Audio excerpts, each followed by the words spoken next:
કેમ છો જગદીપભાઈ મજામાં? ઘરે બેઠા છો હવેલીમાં? સરસ સરસ. ચલો all the best. So I think, Chitrakshi, when we are ready, just tell me. I think then I'll start.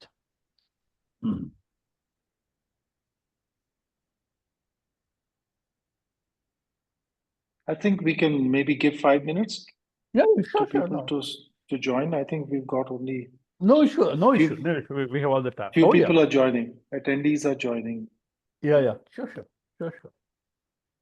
So no issue. Sir, we can start.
Sir, we can start.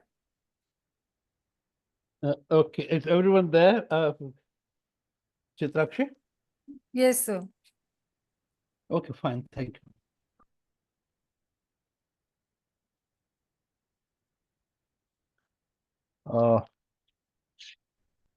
Just tell me when you're ready to start. I'll do that. We can start. Okay, thank you, Chitrakshi, friends and colleagues. It's my privilege to welcome you to the 122nd episode of the webinar series on Rethinking City that INHAF has been running for the past few years.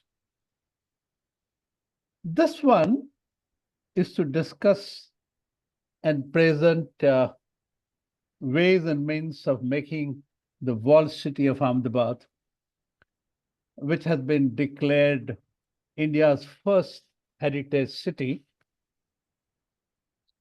by UNESCO almost 8 years ago, a place to go to and soak in history.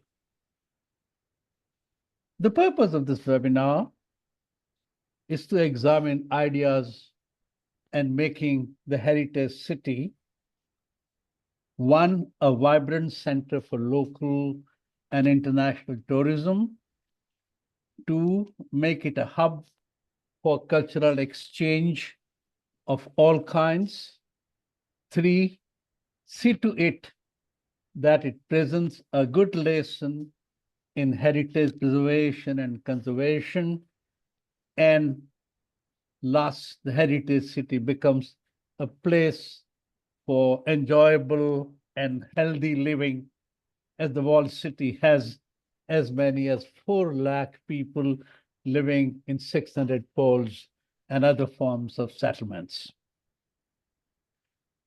This two-part webinar has some outstanding experts and specialists on the subject.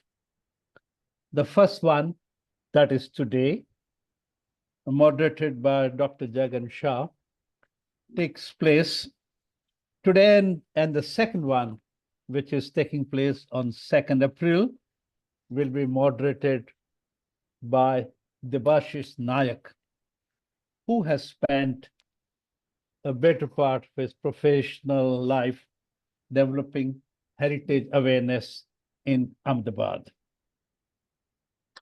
This webinar series, which is appropriately called Rethinking City, is rolling out today, 122nd episode.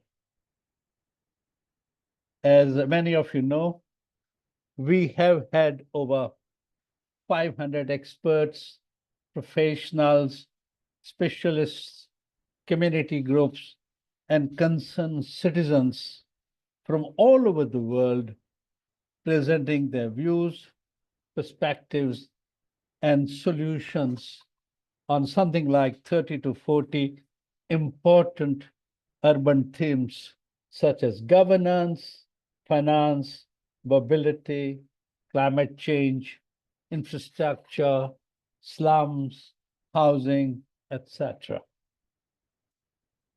While admitting, and I must do that, a lull in the past few months, we have been slow in organizing webinars, where we were off the air, so to speak.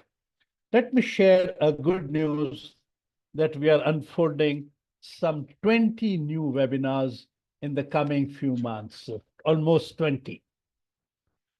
That includes a series of 5 webinars on an incredibly versatile slum improvement project in Orissa, which is showing the way to deal with the slum problem creatively in our cities. What is happening in big cities and small towns of Orissa has such potential for adoption and replication in other cities of the country that we have named the webinar series Slums Are Solvable. The second set of 5 webinars are with CityNet, an association of Asian cities with some 150 members.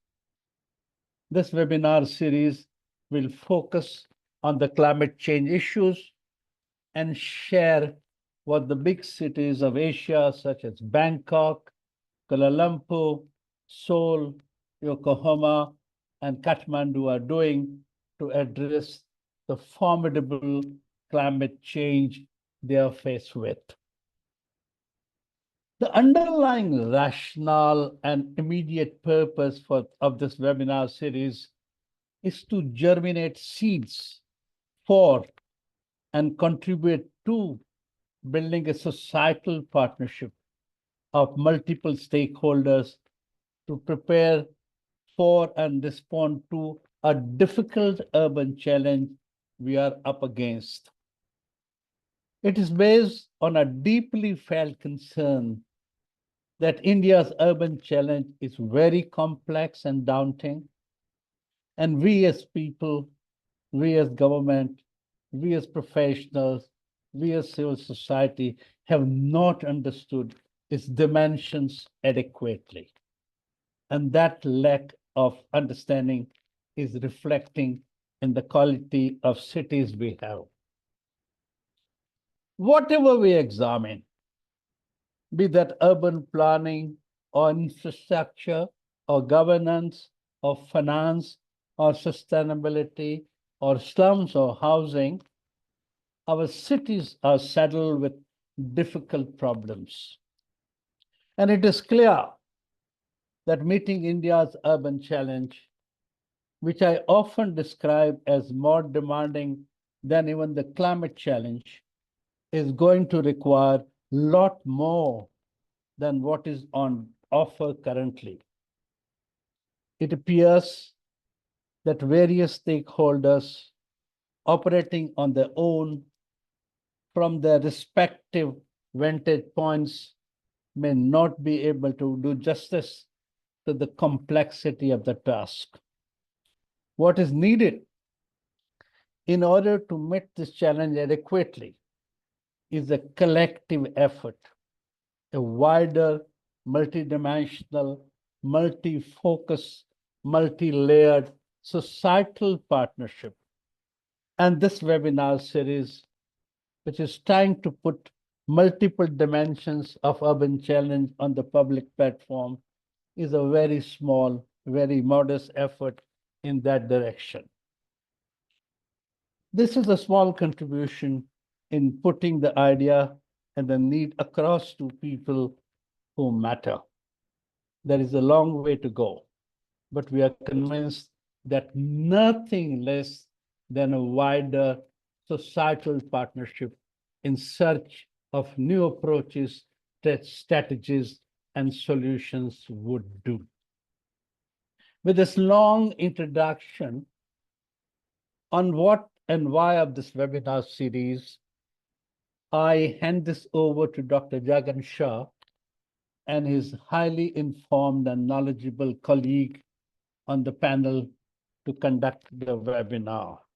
But give me just one more minute in order to introduce Jagan Bhai. Jagan Shah is a CEO of InfraVision Foundation. As an architect and urbanist with extensive experience in urban policy and practice. He was a former resident senior fellow at Artha Global. As a director of India's National Institute of Urban Affairs, that is NIUA, he co-conceived the Smart Cities mission and expanded its impact. He guided the preparation of the master plan for Delhi 2041 and developed policies for land value capture, land pooling, and transit-oriented development. He was also a resident senior fellow at the IDFC Institute. He has served as director of Shushan School of Art and Architecture and was chief executive of Urban Space Consultants between 2007 and 10. My most important introduction to Jagan Bhai is he's a very close friend and someone I turn to for advice all the time. So thank you, Jagan Bhai, for agreeing to moderate this, and over to all of you for a very interesting, thought-provoking webinar today. Thank you very much. Thank you, Kirti Bhai. And thank you for giving me the privilege of being part of this conversation. It's wonderful to be in this panel discussion with old friends and associates as well. And it's a subject of great interest to me. In fact, I would say that my entry into the urban sector itself was shaped by looking at urban heritage. I think I met Gurmeet in Jaipur in 2004, talking about Jaipur and the walled city and the Baulis. She showed me the Baulis of Jaipur, in fact. One can't forget all of this and remember only the immense amount of learning that one has derived from looking at the predicament of the heritage city, especially in the Indian context. You will, of course, read the profiles of our panelists in the chat bar. However, it's important for me to recognize that we are joined today by Mr. Ramyakumar, Deputy Commissioner of the Ahmedabad Municipal Corporation, Mr. Ashish Trambadia, who is a leading conservationist and in the service of Ahmedabad city and of the larger conservation needs of the country. He will be joined by Khushi Shah, who's also a conservationist, and they will both present to us an overall scenario currently in Ahmedabad.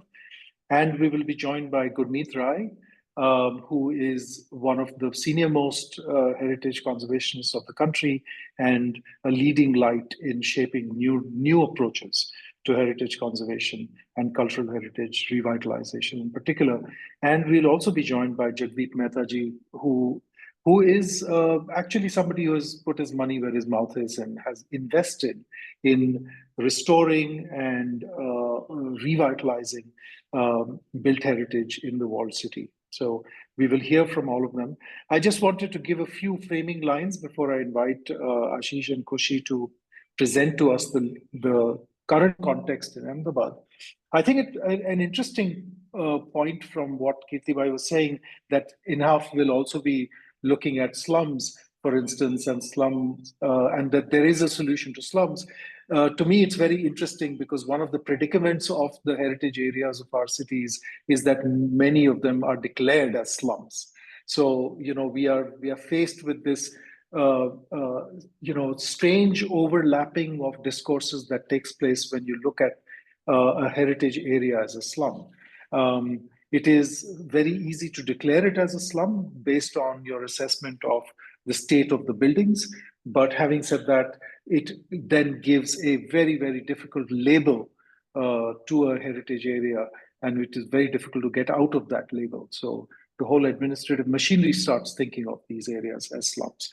I think the INHAF agenda of rethinking cities is fundamental to our conversation today. Why? Because today we'll talk about value. Underlying all of our points is likely to be some understanding and appreciation of what does value lie in cities. And especially at a time when commodification is a very major thrust of our economic processes, we are in a consumption-driven economy. How then does one bat for the heritage assets, which don't fit the usual framing of what a commodity really is? So, we are going to deal with very complex issues related to use value and, buildings that continue to be usable and we can do adaptive reuse. Buildings that are there simply as commemorations. They could be a pole with diyas on it, which is used during the Navratri festivities in Ahmedabad. That is a commemorative value, which is itself extremely ubiquitous and requires special attention. And then we are looking at living heritage, such as what Mr. Jagdip Mehta actually lives in, a house in the walled city of Ahmedabad, which has been restored, a timber construction, traditional construction building. All of this today will need to start connecting with our understanding of economic value. And I think the idea of a slum, the idea of revisioning value and then talking about the economic value is clearly one of the frames that I would put before our speakers today. All of this has to then lead to action. And today we are going to talk about action. So let us also try and focus our attention on things that can be achieved from experiences from around the country and the world. Let's look at the art of the possible when it comes to heritage revitalization. But I think it would be important for us to make sure that we do cover the important aspects, such as planning, the need for there to be legal backing for our planning approaches, whether it's a heritage plan that feeds into a development plan, the creation of spatial buffers, the creation of space where infrastructure might need to be built to actually make use of that heritage. Ahmedabad has taken great steps in, for instance, connecting the new metro system and earlier the BRTS system with the heritage city. Now we need to take it to the next level and in a sense, connect the last mile. And none of this is possible without finance. And I think that's why the economic value is crucial, because it is at the base of our arguments for either government providing incentives or for us to attract the investments, which increasingly will have to come from the private sector because the government doesn't have sufficient means to spend on what is a lower priority than basic services and infrastructure. And last but not the least, the management of the asset, but also the management of the larger area of the city itself, which poses a lot of challenging issues, such as what is the role of the local community, at what point does the city government have to step in? What are the things that state governments need to do? So we have a lot of these issues to talk about. Today's panel is going to be an excellent combination of voices talking about this. And I think we will develop our overall understanding of the subject as we go forward. We should start, and I would like to invite Mr. Ramyakumar, Deputy Commissioner of AMC, to share a few thoughts which will set us in the right direction, following which I will request Ashish and Khushi to make a presentation on the Walled City nomination. Can I request the Deputy Commissioner, please? Yes, good evening, everyone. Thank Hello. you, Kirtibai, for inviting me. I am Ramyakumar Bhatt. I am currently holding the charge for the Heritage Department as a Deputy Municipal Commissioner. Good to see some old faces. Ashish Bhai is here. He has worked with the department extensively, and recently only we met in another event. So this is a good opportunity to talk about the World Heritage City, Ahmedabad. And recently we had a visit from Miss Juni Han from the UNESCO, and she also went around in the city and looked at all the projects that is being going on. And one thing that was evident from that visit was, while we are talking about the entire old city as a World Heritage City, the living heritage is concentrated in very small areas, and that is a challenge that we as a government must address to. That while there is a huge demand because of the population growth and demographic pressures, that everybody needs a better home, a better locality, but we have to keep the heritage intact, and facing the development pressures while providing the modern lifestyle to everybody, aspirational lifestyle to everybody who is living in this heritage area. But we must preserve this living heritage that is World Heritage City. So everybody at Ahmedabad World Heritage City Trust understands the responsibility that we have been given, and we understand that while because it is a living heritage and people's aspiration and their desire to achieve a better lifestyle, we must keep the heritage intact.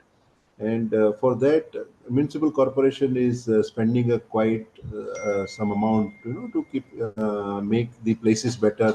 We are coming up with more and more projects to make it more tourist friendly. We are also incentivizing the owners of the heritage houses to make sure that they fall into this particular idea that heritage is a boon for them. It is an economic powerhouse, and tourism actually helps everybody. So there are few examples that we have in our old city. I am sure it must be part of the presentation also, where the Dodia Haveli or any other bed and breakfast type of household, because of the government of Gujarat policy, the houses are they are being converted into a bed and breakfast house for the residents, tourists who are coming here in the old city area. So that way, it is also generating some economic value for the residents of the World Heritage City. And if you see, our goal is to make sure that more and more tourists come here every year, and we are trying to create public places which are of world class quality. We have also taken up a project for redoing the entire heritage walk, that is a famous heritage walk from temple to mosque. So we are redoing that entire thing with European standards, and people who come here would actually feel that they are visiting an international place.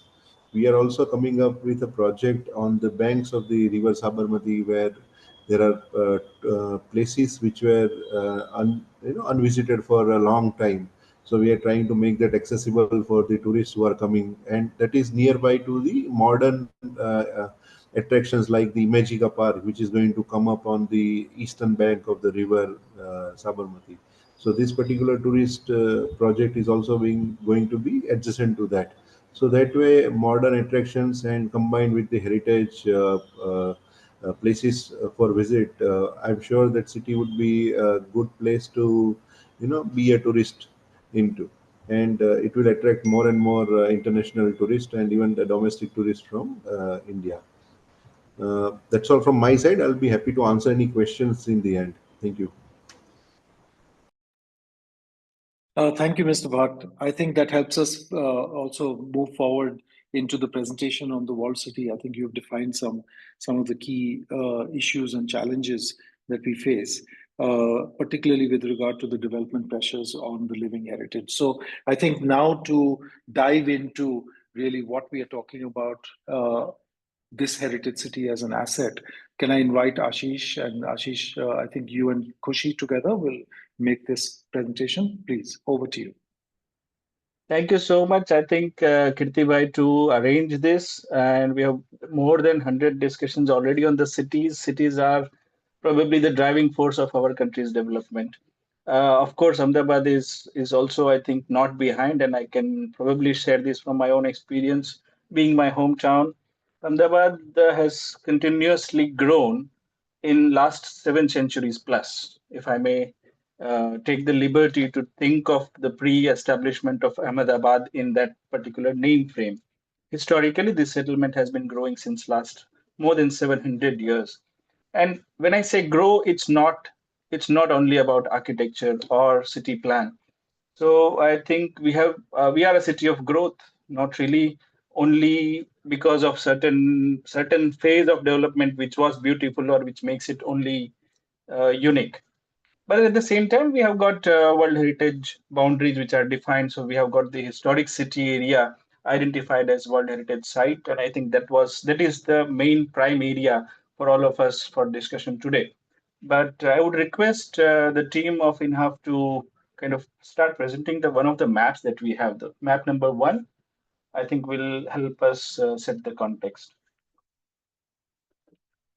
But very aptly, as you mentioned, Jagan sir, about the urban challenges that our country is facing today, and the approach in which we need to look at cities' finances and development.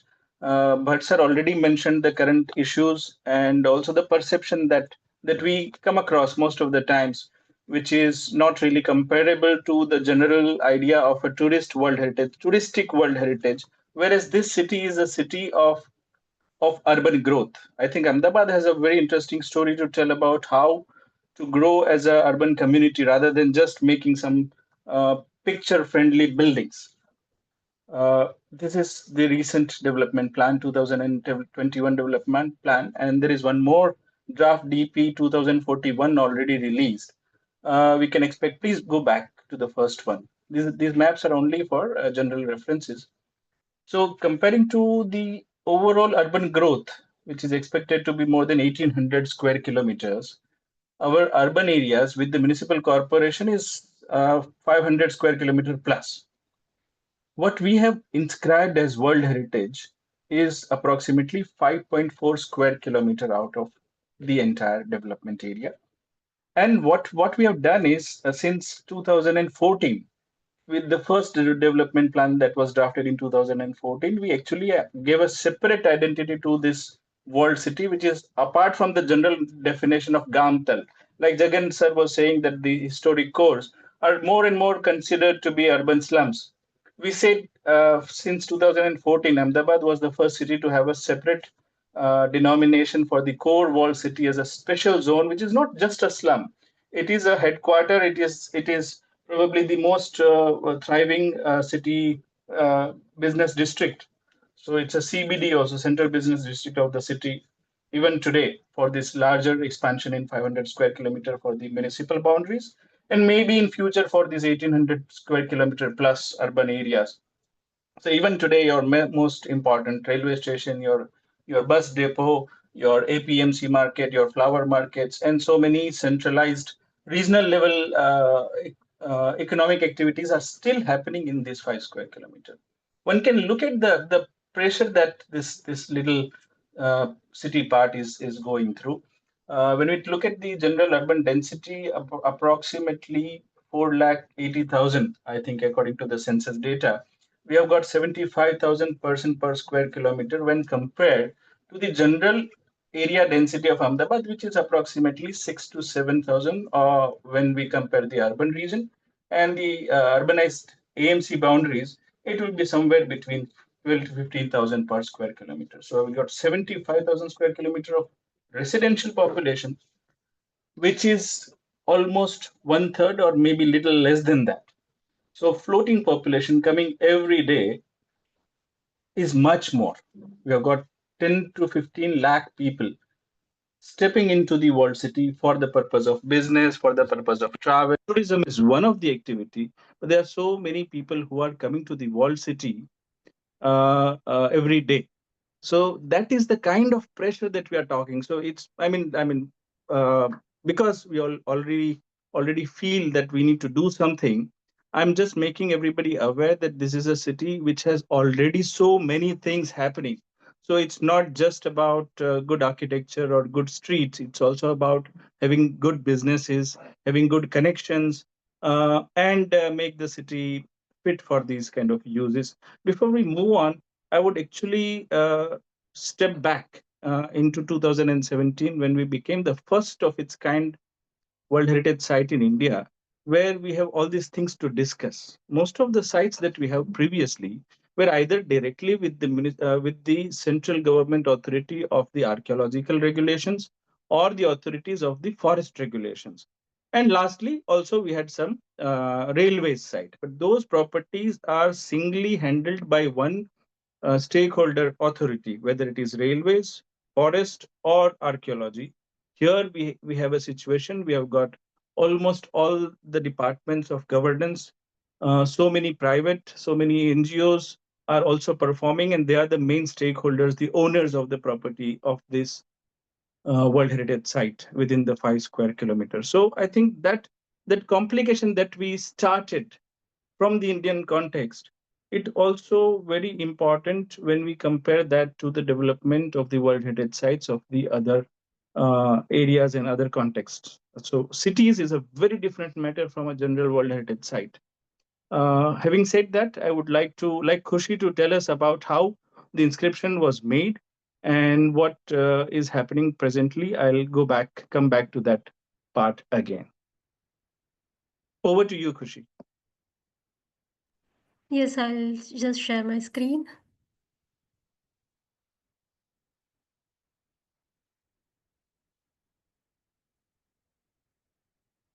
Wait, wait, wait. Just need to locate the file.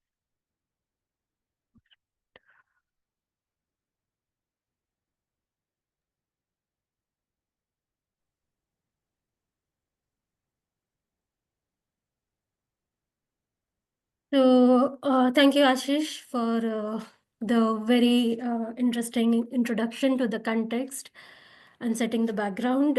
From my part, I've been part of the World Heritage nomination process as part of the CEPT University team. And before that, in 2003, between 2003 and 2005, I was also involved with the Indo-French Cooperation Project for the revitalization, wherein we were conducting a lot of groundwork for documentation, restoration, pilot projects, and such. So over the 20 years, I've seen this city, which is very close to all of our hearts, change and grow, sometimes for good, sometimes for in a different way, in a painful way. But the city remains the most important, most lively, and the most important school of urbanism in India for architects, urban designers, planners, all alike.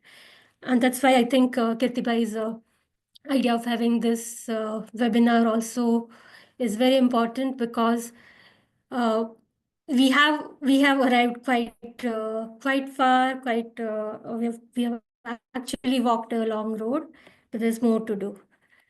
So, of course, let's start with I don't know how I can turn this off. Oops, sorry.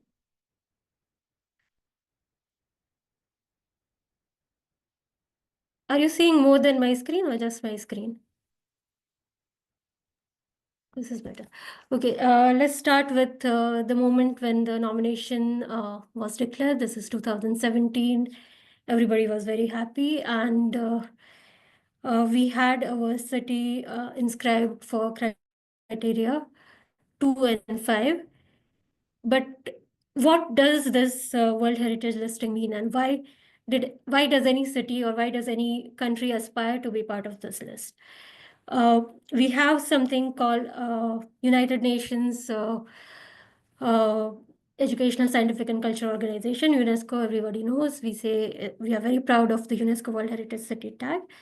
But this is part of a convention that most countries in the world have signed from 1972, and the convention sets out certain roles and responsibility for protection of the heritage.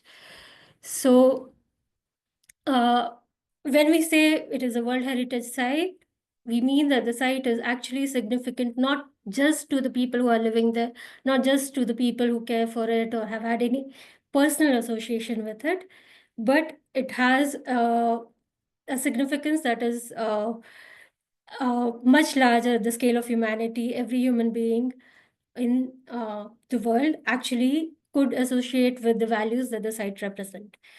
The process of nomination is, of course, multi-stage process wherein we start with creating a preliminary documentation to put the site on the tentative list. After that, there is more detailed documentation and planning process that the site undergoes through various actors of the state party. State party in this case is, of course, India.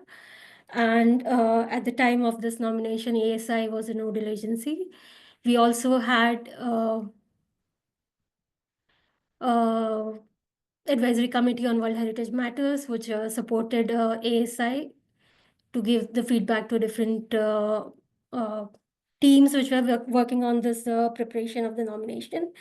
In Ahmedabad on ground, of course, we had Ahmedabad Municipal Corporation, who and the Heritage Department under leadership of Dr. Mr. Nair. We can't call him Mr. Nair sir. And on the other hand, we had CEPT, Center for Conservation Studies at CRDF CEPT University, under the leadership of Professor Vasavada.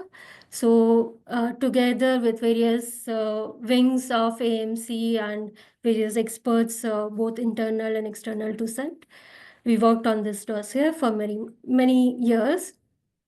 Following which it was again sent to the Central Committee, which submitted it to UNESCO.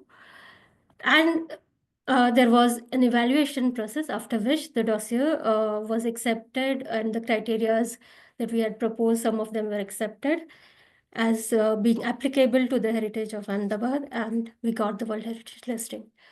But it's not that the value of Ahmedabad was not known or not recognized before it was declared World Heritage Site. Since more than 100 years, we have seen, and in fact, way back in 16th century, 17th century, we have all these European travelers who came to, not 16th century, 17th, 18th century onwards, all these European travelers who came to Ahmedabad, who wrote about the uniqueness of its architecture, heritage, culture, and so on. But concretely, we find a major document, which is Petroglyphs Notes on Ahmedabad in 1915, which talks in detail about the value of the heritage, the city, and its planning.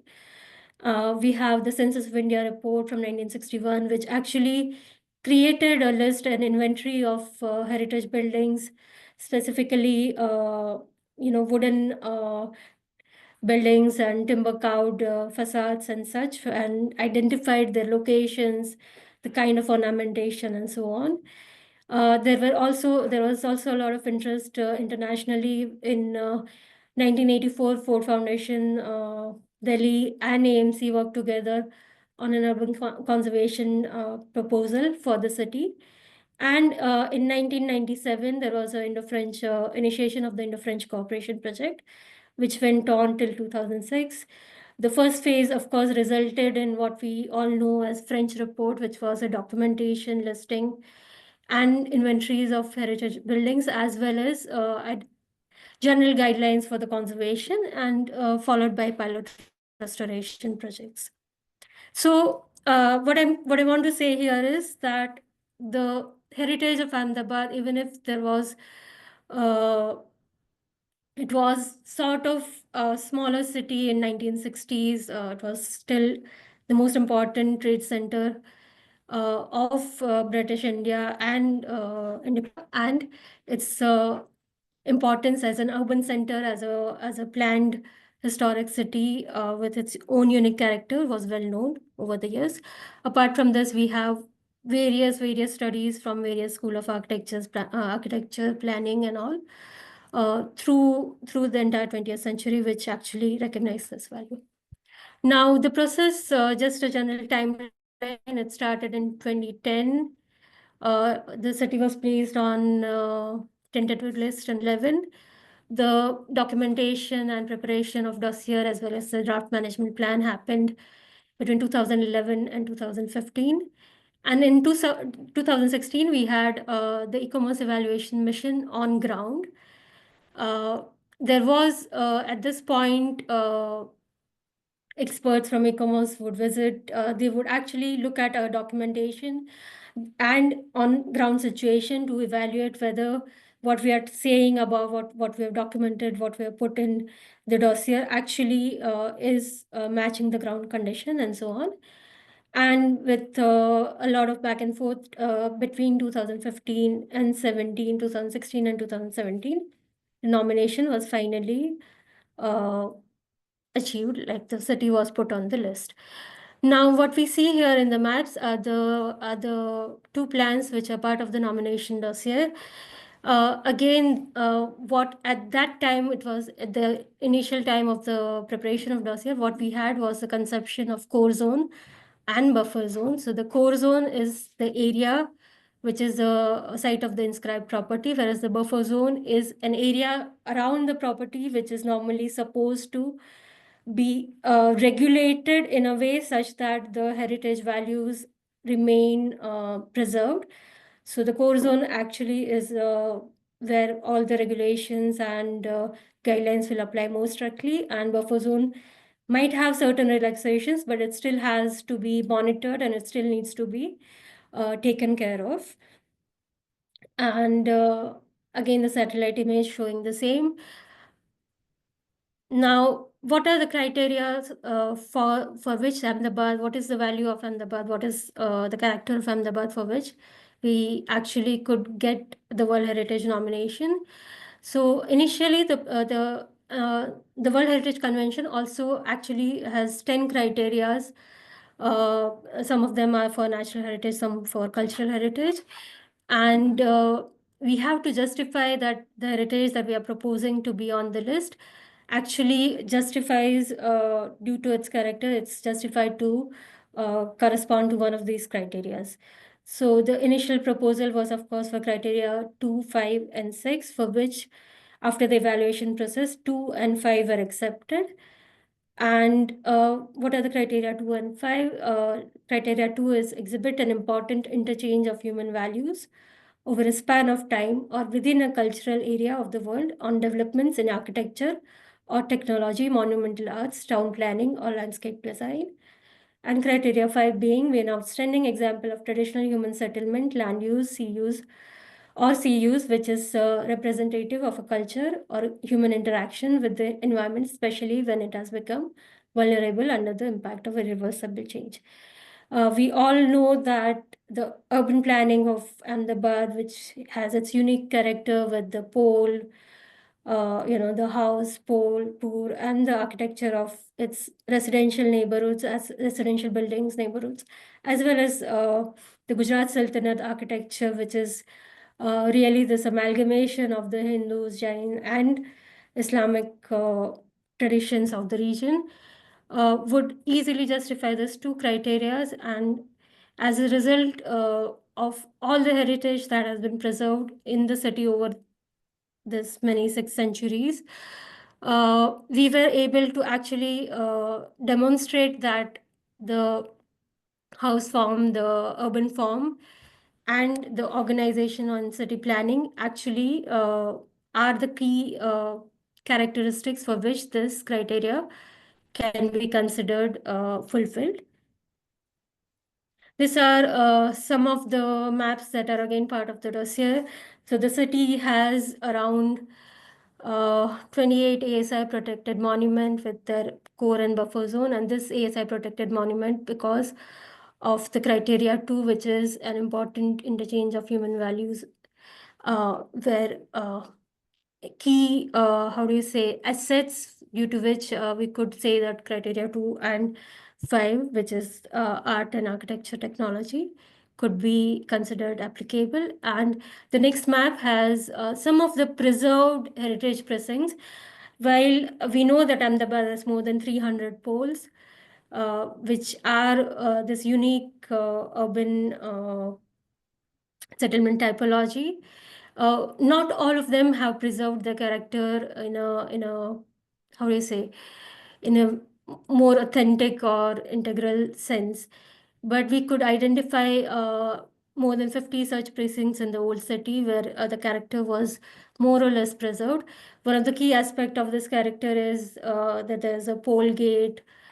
There might be a water, shared community well, a pole gate, a chabutro, and maybe a place of worship, maybe a mosque or a small temple or so on, depending on the community, and a variety of traditional houses, narrow streets, and so on, and no commercial activities beyond the pole gate. So, as Ashish already told about the immense development pressures and the economic significance of the city, the commercial development in the city has expanded over the years. And there weren't, even at the time of nomination, there weren't many such settlements which had preserved the traditional residential character. The next map is the map of listed areas and precincts and buildings, and some 2,696 important buildings were listed by Heritage Department of AMC and notified in the Gazette. So we have 28 monuments, 2696 important buildings, and the entire wall city, which are part of protected area. Because even if the building itself is not significant, being part of the World Heritage listed site, it automatically becomes an area and an asset that needs to be monitored and taken care of. Just a brief view of e-commerce evaluation process. I'll not go into details, but you can see that there's a back and forth process of, on-site evaluation, questions, documentation, and so on. And it takes almost 2 years for this process to be completed. And eventually, the city became a World Heritage city. What is interesting, I'm just sharing this slide to, again, I didn't talk about this timeline, which is that the document was sent to UNESCO on 30th January 2016. And after the evaluation and on-site mission, the initial reaction of UNESCO was that while the city has value, there are issues in terms of protection and management that needs to be strengthened. And so the first idea was to defer the nomination. And in response to this, AMC presented multiple guarantees and promises to the World Heritage Committee, after which the nomination was accepted in 2017. I'm not sharing this to really critique on anything, but we have to understand that the process is very rigorous, and there's a responsibility that AMC and all of us as citizens have to really fulfill, because once we are on the list, we are responsible for this heritage for the entire humanity. So these were some of the recommendations from UNESCO at the time of inscription to take care of the minor lacunas and strengthening of some of the mechanisms that was required. And after 2017, even till date, there is always periodic reporting, monitoring, and a two-way process between UNESCO and AMC, who is the management authority or the trust that AMC has created. And this is to say that it's an ongoing process, and the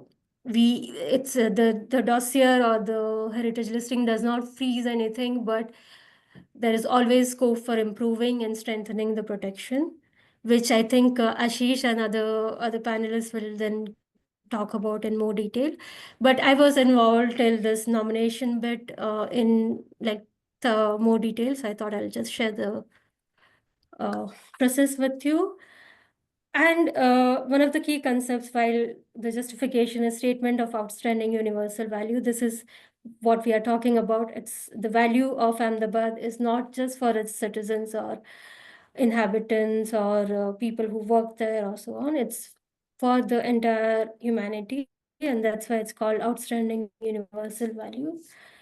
The statement reads, the city of Ahmedabad, founded by Sultan Ahmed Shah in 15th century on the eastern bank of the Sabarmati River, presents a rich architectural heritage from the Sultanate period, notably the Badra citadel, the walls and gates of the fort city, and numerous mosques and tombs, as well as important Hindu and Jain temples of later periods.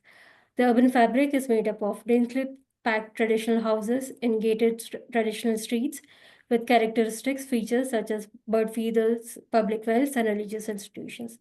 The city continued to flourish at the capital of the state of Gujarat for 6 centuries up to the present. So the continued importance of Ahmedabad again is not unknown to us, and this is what we call the essence of the World Heritage Site, which is also a living, growing, and changing urban settlement. Now, this brings us to what we can do and what we should be focusing on.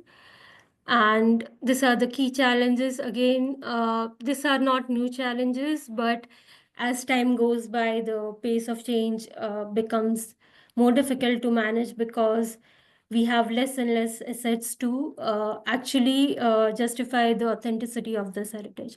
So here we have two articles. One is from 2018 and one is from 2023, talking about the same issues. There's a lot of vulnerable buildings because these buildings have also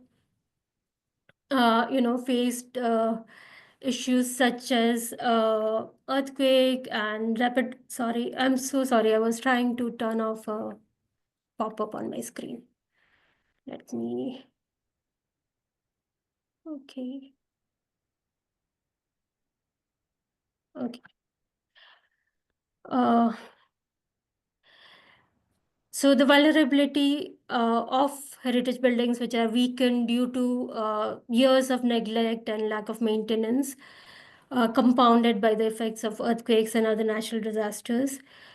And this is where the risk management, conservation effort, and technical capacity building needs to be some of the key aspects that we need to look in. Of course, there is action on all these fronts we'll be discussing later on. There's also, again, the fear of losing the World Heritage Tag that has been discussed from the very beginning. This article dates from November 2017. This from March 2022, this from May 2019. So we see that over the years, the civil society has and the media has been very proactive and vocal about what is happening in the city, while AMC also carried out this survey, which was actually, which quotes AMC after the COVID period. And we are seeing that a lot of buildings are being converted from residential to commercial.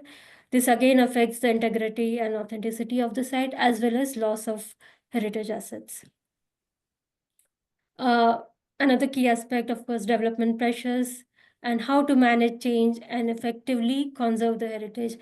We have cases where the residential buildings have been converted to commercials, or we have larger infrastructure projects like metro, which results in loss of heritage buildings. The Center One, the old collector's office in this case, and the image on the right, which is the Gita Mandir bus station, which was expanded, which led to loss of a Mughal era building. Again, here, it's not that the buildings are not listed, but how do you manage your development projects which actually integrate the heritage buildings without needing to demolish them? And this starts at the beginning of the planning or design process. Some of these projects predate the World Heritage nomination, or there have been other, binding circumstances. But going forward, this is something that is extremely effective, extremely important, and effective conservation and planning for development is something that we should stress on. And then, of course, there are concerns of not the regulations that are actually existing, not being effective or not being implemented effectively. And this could be some issues related to the administrative proactiveness or capacity building, or even the mechanisms where the owner and the heritage committee and the department, they are not being able to form a synergy, due to which the conservation projects, which the speed with which they should happen, or the manner in which they should have happen may suffer. Again, all of this is from the news media on ground situation. I'm sure Ashish can throw more light on this for us. And I also look forward to Jagdip Bhai's presentation, because he's been actually living in the city and been experiencing this firsthand since the time his house actually was restored in 2004.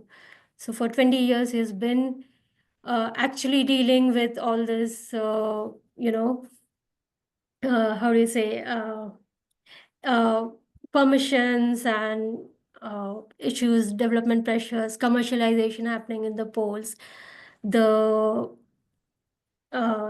making, this is one of the things that we constantly discuss, Jagdip Bhai and I, about the commercial conversion of residential property to commercial properties inside the polls, and eventual loss of quality of life.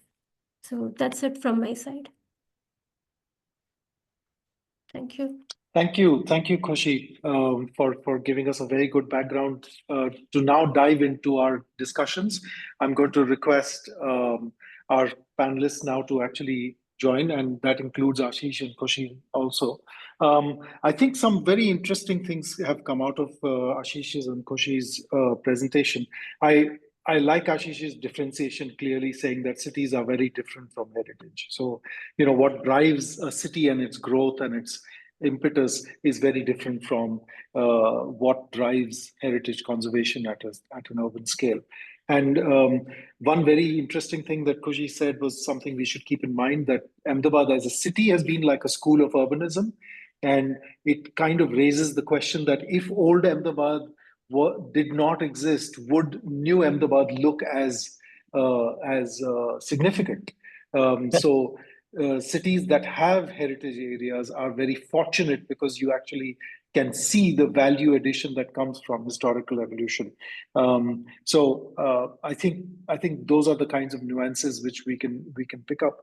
An interesting and important point here also that emerges is that the every lost building, as Khushi put it, is weakening the claim to the nomination. So in some fundamental sense, this kind of urgency also needs to be communicated. And that brings me to just three sort of overall framing questions, and I hope that the panelists will try and sort of address them in their own ways. Is clearly that we do have a capacity shortage. Every single one of these 2696 buildings and 28 monument sites, all of these require literally at least one person to focus on them. We don't have enough conservationists and planners to even focus attention on these things. So capacity constraints, also for curating the conversation with the public, with elected representatives, and with other decision makers. So it's not just about having planners and designers. You need artisans, you need curators, all of this capacity that needs to be made available for a heritage city to revitalize is in short supply. The second is, who's going to build the narrative? Who does this marketing?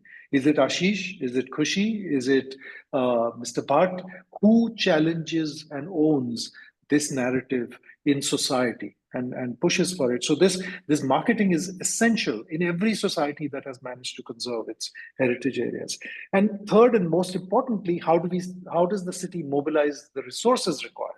So, it clearly isn't just the government's problem. It's not just the government that has to invest, civil society has to invest, institutions have to invest, like CEPT University is investing in the city, and individuals will need to invest. Maybe high net worth individuals, who are interested in the city, who have originated in the city. Ultimately, all of this highlights the most important point that comes out of this presentation. Khushi presented a process that started in 2010. It's been 15 years, and this is the reason why Kirtibai has put together this session. We really need to get down to action to get this heritage city really protected and part of a dynamic futuristic metropolis. So with that, I want to actually turn to two people who haven't had a chance to speak till now, our two other panelists. So let me start by inviting Gurmeet to share her thoughts. I don't know if you have any slides, Gurmeet. Otherwise, please do share your thoughts on how do we get this action going. Over to you. Thank you so much, Jagan. And I don't have any slides. I would like to respond in the context of, and thank you, Khushi and Ashish, for the very informative presentation. At this juncture of my practice as a heritage conservation architect, as well as looking at work of my colleagues in the last 3 decades. And Jagan, you've been pioneering setting off, looking at heritage conservation by the Ministry of Housing and Urban Affairs and the Hriday program. And that really got a lot of us thinking. In fact, I think I had to reinvent my practice while dealing with working in Amritsar and Puri. And though one had worked on individual buildings, monumental, less monumental in previous 2 decades, but working in a historic city, I had to turn my entire paradigm of my practice, like literally upside down, 180 degrees. Now, what I found very fascinating about the presentation that, what Khushi brought out, one, of course, I'd like to flag is certain considerations. One is that we definitely work with a paradigm set out by the Europeans, which from the drafting of the World Heritage Convention to the operational guidelines and so on. And what is very refreshing in that is also that every year when they have the World Heritage Committee meeting, they revisit some of the concepts. So rights-based approaches to heritage conservation, looking at community, consent before doing nomination and so on, have become now very important as part of the process. So interestingly, Europe, the Western world, is looking at process-centric conservation work. So that's one thing I'd like to flag here. The other is that when we, I looked at your, the criteria 2 and 5 that you're talking about. You're talking about monumental architecture and all of that. That, again, I would say is very Eurocentric. We are looking at a culture, we're looking at India where, it's like 3 centuries coexist. So people, the privileged ones, I would say, people like us who actually do the planning and do the conservation, are such a small part of the large landscape we are engaging with. So do we have the right vocabulary? So that's one question. Is the architecture or the town planning of the way it's been defined in criteria 2 justifying the complexity?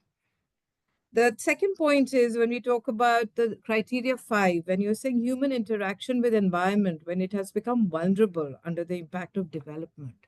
Now, the point is, when it has become vulnerable, are we not supposed to look at the vulnerability, points of vulnerabilities? What is vulnerable? Is it just the fabric or is it the people we are talking about? Have they become more vulnerable? Because we can't just be talking about the fabric and not talk about the vulnerability of people who inhabit these spaces. Then I come to the point of Patrick Geddes having done a plan for Ahmedabad. What does it even look like? Because what brings to my mind is that I worked on Patiala and Patrick Geddes had a plan there as well. Now he talks about a sociological approach. The man spoke about it 110 years ago. And And, it makes me a little embarrassed to say that even we as senior professionals have not understood what this sociological approach is. I'm kind of slowly moving, I would say there is a world to discover there. He talks about the diagnostic survey. What is this diagnostic survey overlaid over sociological approach? Are we understanding our constituency well enough? The third is a conservative surgery. What under governance, financial modeling, and so on are tools like conservative surgery. We're talking about transfer of development rights. We're talking about transit-oriented development. But are we talking about conservative surgery, how he looks at it with a sociological approach? He talks about the valley section, place, folk, and work. So he clearly is mindful of the economics. It's not that he's just doing some woozy emotions there. He's talking about sociology, environment, economics, and all of that with people as the center. My understanding of Ahmedabad, which happened because I was, lucky or invited to be um, conducting the conservation studio for the third semester master's program at CEPT. And I did it maybe, I forget, twice or thrice, I've forgotten. But whatever it was so enriching. I think it was 3 times. There were 15 students who were studying, who had chosen different aspects of the walled city of Ahmedabad. And there were about 45, 30 to 45, whatever number of works that I got to see of these students. And through that, so we used to walk the city. They used to show their project. They did the whole, the program. They looked at the whole city and they zoomed into small project areas. Now, how I see, it was only while the Bhadra and the central group of monuments and all of that, there's a lot of song and dance around all of that. And they are very, very interesting monuments to work with. What I found fascinating was the multiple layers of diversity, and diversity not to understand as counting them, but to understand the voices that they represent.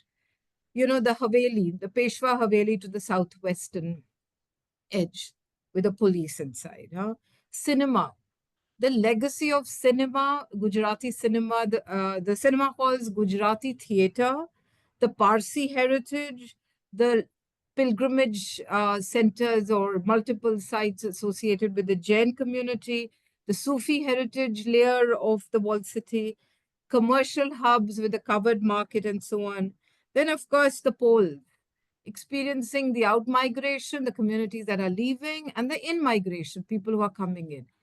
Every street, every corner, for me, who's a person from Delhi northwards, to get the opportunity to see this multi-layered, nuanced narrative of the walled city.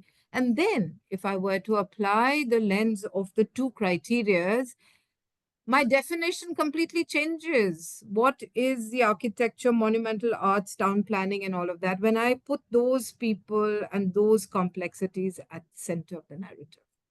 My entire experience of human interaction with environment and looking at vulnerability completely changes. And now to accept this change and to then develop a language of care. What does the language of care, where built fabric is one part of it, come out when you understand that layer? And so what I would like to, what I would like to say here is that is there something amiss in our theory of our practice that needs revisiting? And is that something that we need to now redefine? What is the conservation paradigm for the World Heritage City while upholding those 2 criteria? Should we be bringing in more granularity in our narrative so that we do justice to what the living and the material and the non-material cultural narratives of this land are? So that is what I would like to share here. And but thank you for Kirtibai for inviting me and Jagan for coordinating the whole thing. It's been quite interesting. The 2 presentations and responding to it. Yeah. Thanks, Gurmeet. Thanks very much for your thoughts. Love the way you end with the language of care, and I think that's a language obviously all of us need to learn even better than we already know. Let me invite Mr. Jagdip Mehta now, who will give us a very different but very important, and in fact most important perspective on what it is to actually own and live in the built heritage of Ahmedabad. Jagdip bhai, would you have any visuals to share, or will you share your thoughts? Jagdeep bhai, are you on mute? Can I speak in Gujarati? Sure. I think એમાં અગર કશું special કશું word તમે use કરશો તો hopefully I'll try and translate, or Right. Ashish can help me. હા Jagdeep bhai, please. Thank you very much. પહેલા તો મને invite કર્યો અને આ બધાના મેં ડિસ્કશન્સ સાંભળ્યા અને પોળ હું માનું છું કે પોળ એ પોતે એક હેરિટેજ છે. વોલ સિટીની અંદર જે પોળ છે એ પોતે એક હેરિટેજ છે.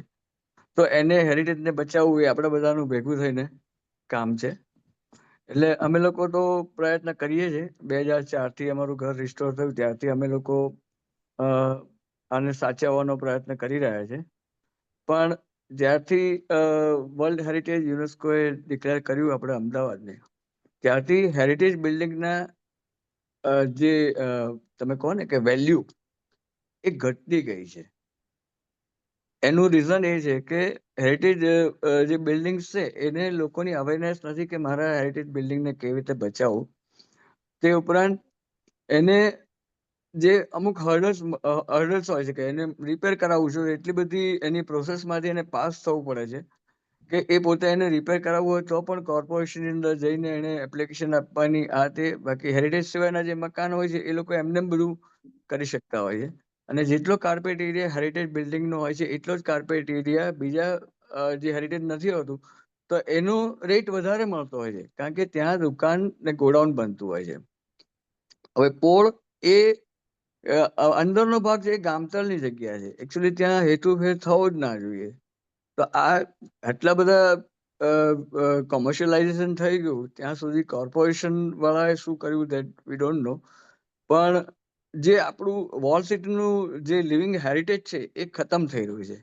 હવે ઓલિમ્પિક આવી રહી છે એ પહેલા જો આટલા 3000 મકાન છે એ પણ બચશે નહીં તો લિવિંગ હેરિટેજ લોકો આવીને જોશે શું? એટલે એનું ટુરિઝમ ઉપર પણ ઇફેક્ટ થાય છે. તે ઉપરાંત આટલું બધું કોમર્શિયલાઇઝેશન છે એટલે દુકાનો ગોડાઉનો છે એટલે એના હિસાબે લોડિંગ રિક્ષાઓની અવર જવર છે, એનાથી પોલ્યુશન વધતું હોય છે અને ટ્રાફિકની પણ સમસ્યા થતી હોય છે કારણ કે નેરો સ્ટ્રીટ છે. તો એના માટે પણ કોર્પોરેશનને કંઈક પગલાં લેવા જોઈએ. હું તો એવા પણ સજેશન આપું છું કે જો કોઈ કંપની હોય એના CSR એ લોકો ગાર્ડન અને 4 રસ્તાઓ પર જે ફાઉન્ટેન મેન્ટેન કરવા માટે CSR યુઝ કરે છે તો આવી રીતે અમુક પોળો એડપ્ટ કરી અને એ લોકો પોતાનો CSR યુઝ કરી શકે કે જેથી આખી પોળો બચી જશે. અને જેમ ખુશીબેને કીધું કે 300 જેટલી પોળો છે, તો હવે પોળની અંદર રહેતી વ્યક્તિ જ ના હોય ત્યાં આખું અમુક પોળો તો એવી છે કે એમાં એક પણ રેસિડેન્શિયલ નથી, આખી ને આખી પોળો કોમર્શિયલ થઈ ગઈ છે.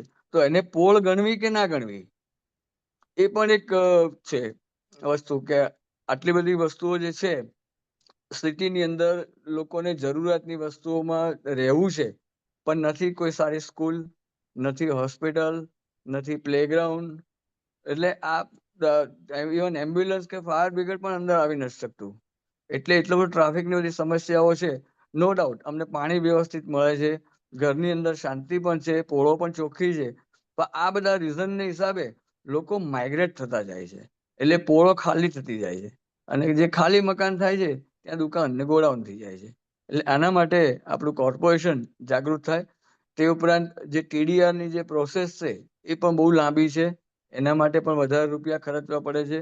તેમ છતાં બી લોકોને એ પ્રોસેસમાંથી પસાર થવું પડે છે અને જે TDR ફર્સ્ટ ટાઈમ આપ્યો હોય એ 10 વર્ષ પછી એનું રિન્યુ ઓટો થવું જોઈએ એવી મારી એક ડિમાન્ડ છે કે જેથી દરેક વ્યક્તિ પોતાના ઘરને મેન્ટેન કરી શકે.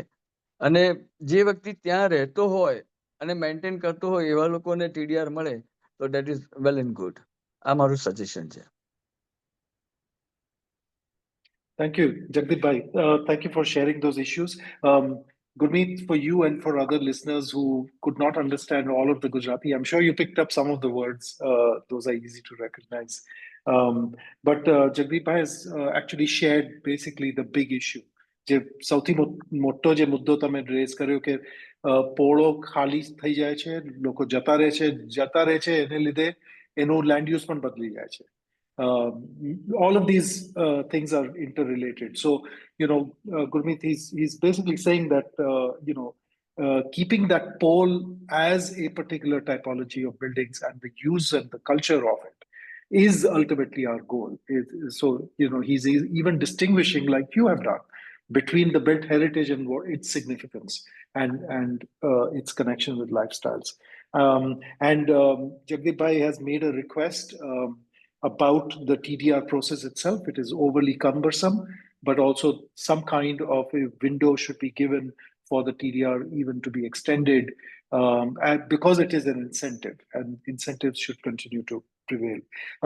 I think it would be appropriate for me to now request Mr. Bhatt again to share some thoughts as responses to what has been presented by Ashish, Khushi, the issues they have raised.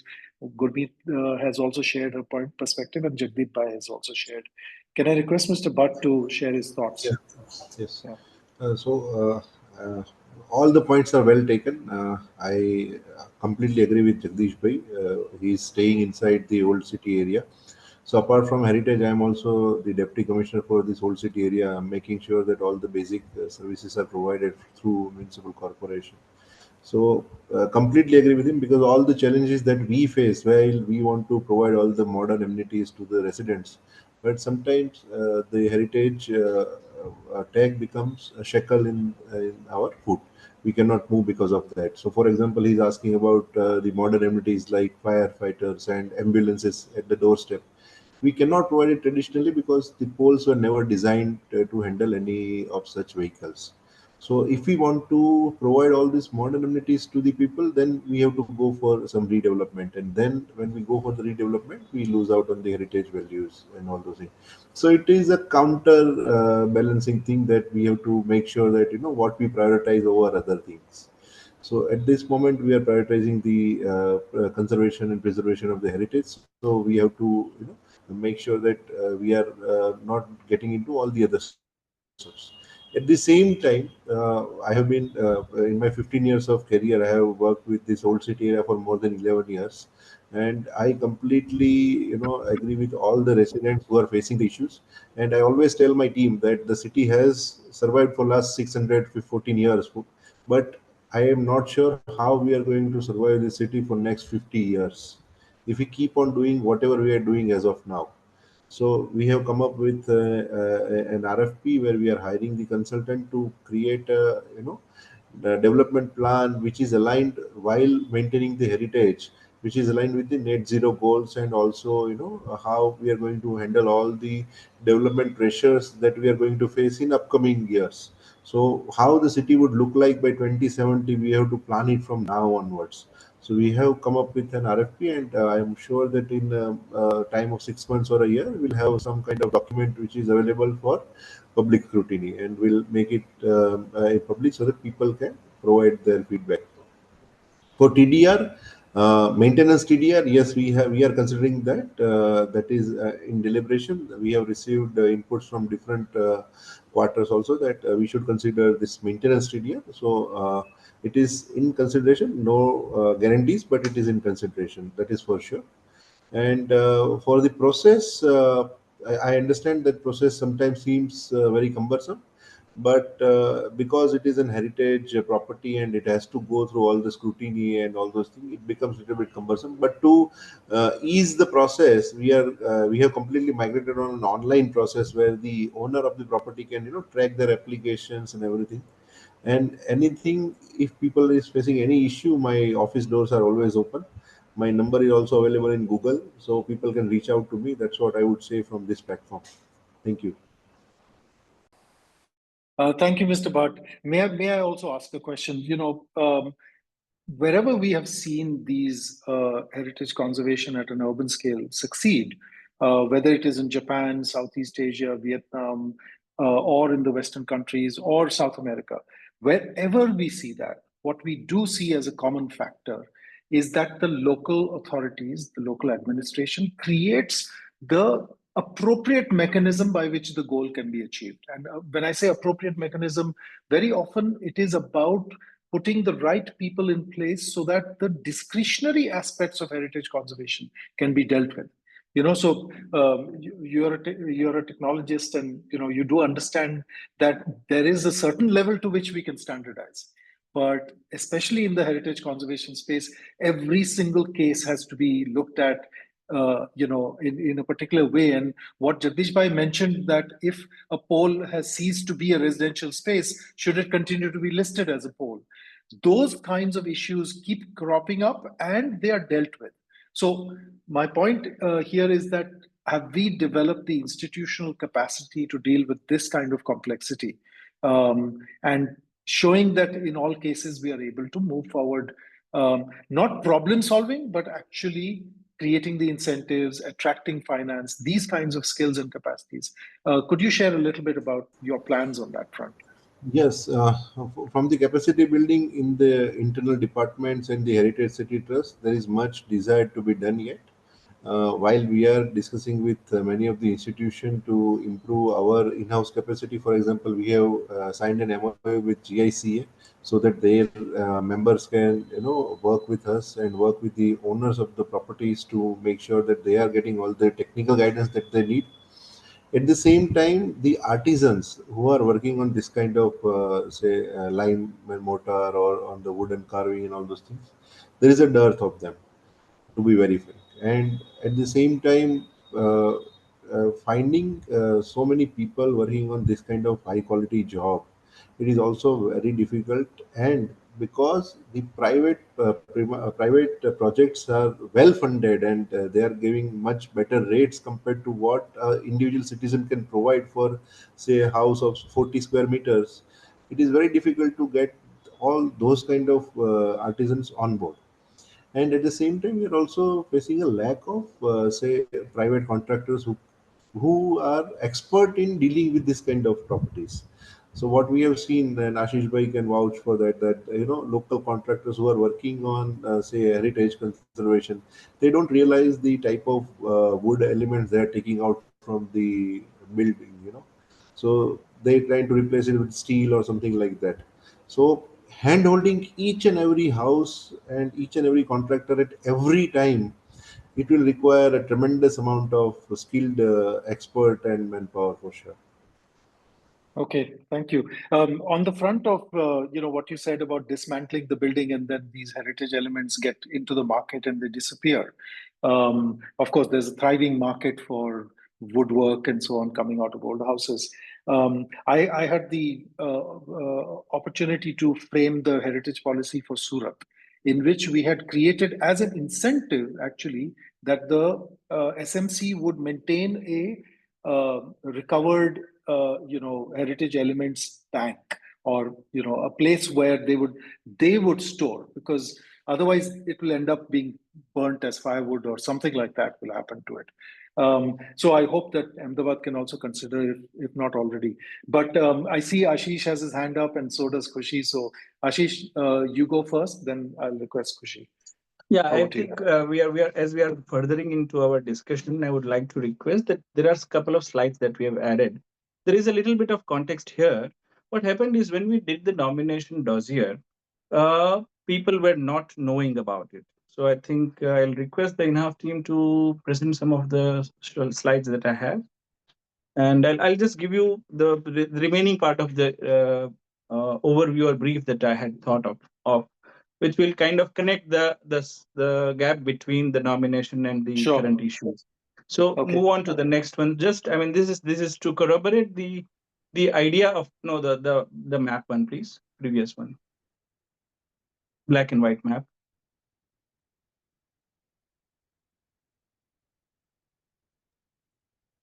This is the footprint of built and open of the walled city. I mean, Khushi had already showed the kind of intensity of heritage buildings, and as Ramya Bhatt sir already mentioned, it is in certain parts, but not in the other parts. Right now, the regulations for the walled city are uniform for the entire 5 square kilometer. But on top of that, we have got 27 monuments, 28 monuments of national protection, one monument of state protection, and there are two more monuments which are in the buffer zone. So total 31 monuments, around 100 meters of which none of the buildings get permission because it is a prohibited zone, so no development, neither a new water supply line nor a service line, I mean, the sewerage line can be laid, nor a building can be reconstructed. So those are the regulations that we need to understand. Number one. Number two, if we are talking about mobility, the issues of having firefighters and ambulances inside the walled city, this is not the footprint. This 15th century city was never planned to receive the transportation that we are receiving now. So that I think we are quite late. After having our first census done in 1961, I think we were quite late to develop these mechanisms, and probably now, when we are shifting to the housing colonies where you park your vehicles in the third basement and you walk up to your residential apartments, I think now that adaptation to new policies of parking your vehicles somewhere else, as I mentioned earlier, if we have 12 to 15 lakh persons coming into the world city today, they still prefer to use private vehicles. They have to park right bang on the road because none of these buildings can have basements. Because not only these 100 meters, but also the 300 meters, regulations do not allow basements. Regulations do not allow construction more than 15 meters. Just compare the density of population there. Now, these are the issues that we need to discuss. I'm not saying these are not addressable problems, but this is what it is. Second, we can move on to the next one. Next slide, please. One more, please. I will come back to the tourism much later. One more. So the culture of care, as Gurmeet mentioned, I think that's how even I thought. So once this nomination process was done, actually it was our combined responsibility, not only AMC, ASI, State Department of Archaeology, Tourism Development Department, Culture Department. There are more than 100 schools in the old city, so education department. There are hospitals in the old city, so health department, police headquarters, which are housed in the Gaikwad Haveli, Peshwa Haveli, which Gurmeet was referring to. All of these are responsible. Not only AMC, which can say restore your house, or else will take actions against you. But on the contrary, what we did from the municipal side, I'm right now not the director, and I think people should note that. But what AMC has done, I think I have got with points that I have narrated in a very short, precise manner. First thing is what was to make the owners aware that their building is a listed heritage building.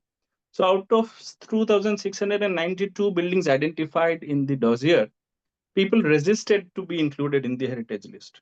Our final notification, which was notified in 2016, we had 2,685 buildings.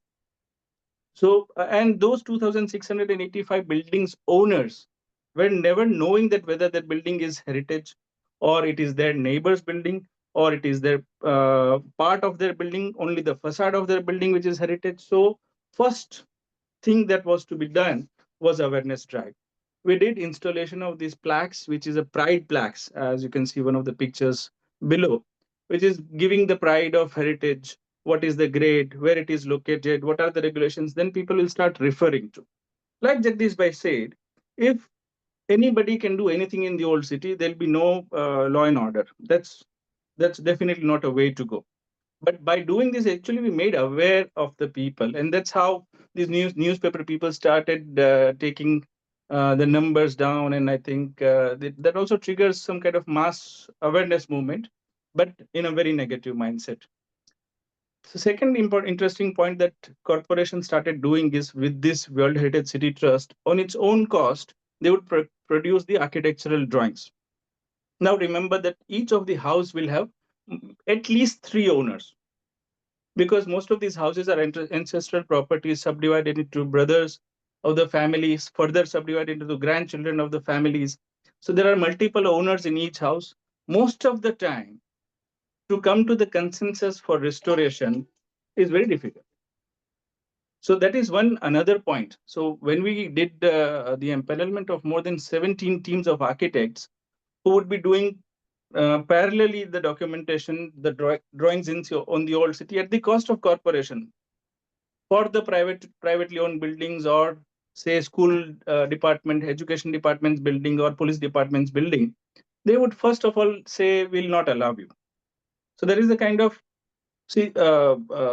problems that this sites will. So these 17 teams were actually supposed to be an engagement for new young architects with the owners, but it is slowly happening. I'm not saying it is not happening, but it is a challenge. I mean, it's not that easy as it sounds.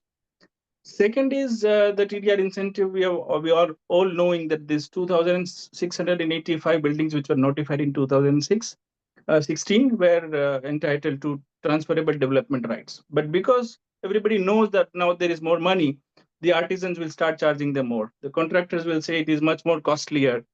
And these are the kind of challenges that I think we cannot control as municipal authority. We need to come to a market, we need to come to a community level awareness where we can work together to conserve. I'm quite sure that the 17 teams are not as active, except for 2 or 3 architectural practices and educational institute.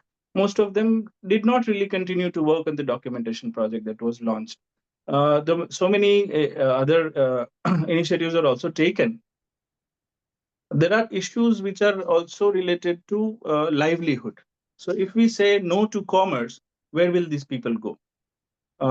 If we have, say, consider only the amount of business that the old city receives today, the GST collection, I'm quite sure if we get the numbers, old city would be highest in the entire 1800 square kilometer area of Ahmedabad urban sprawl. So that is the concentration of business that we have. The need of transportation for those businesses, one needs to take care. Of course, they should not go inside the poles, but how are the main roads capable of taking that? Will we be able to increase their capacity of storage of goods? Will we be able to widen the road to receive more goods movement on the streets? So what are the alternatives? We have missed to do that. I think these are some of the points that I would like to make. Next one, please.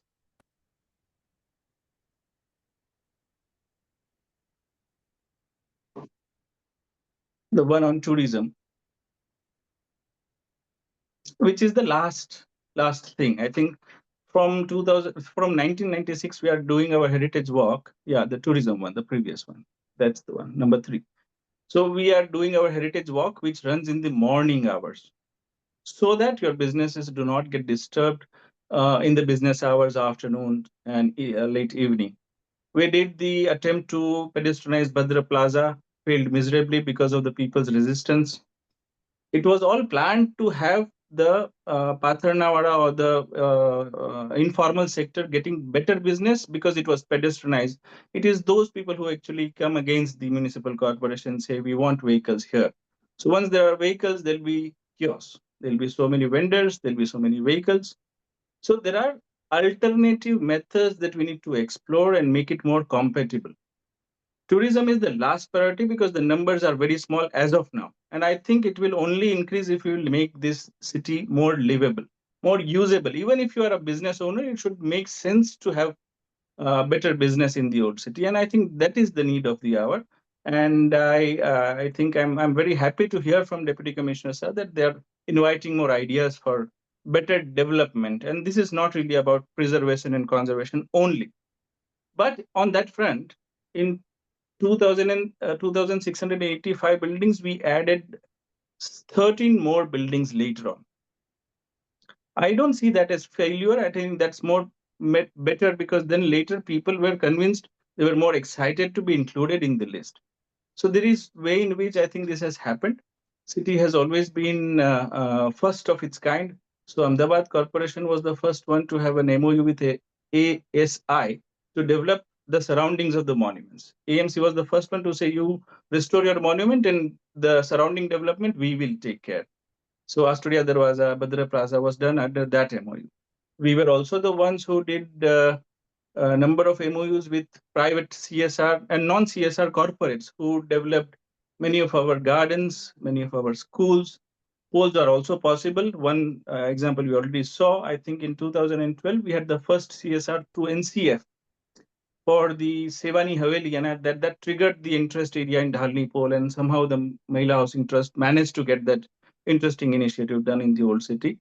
So all those things are way forward, but will people like to live here? And to make them more livable, we need to make it more compatible to people who are living there. I think that's, as responsible citizen, at least we can do is to take our private vehicle and park right there. Number one. Number two, there are so many policies that helps you.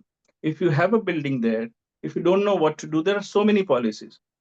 We have a homestay policy. Jagdish Bhai is one of the best examples, and I think he's an award-winning homeowner to receive at least thrice the national award and so many other international national awards for a homestay.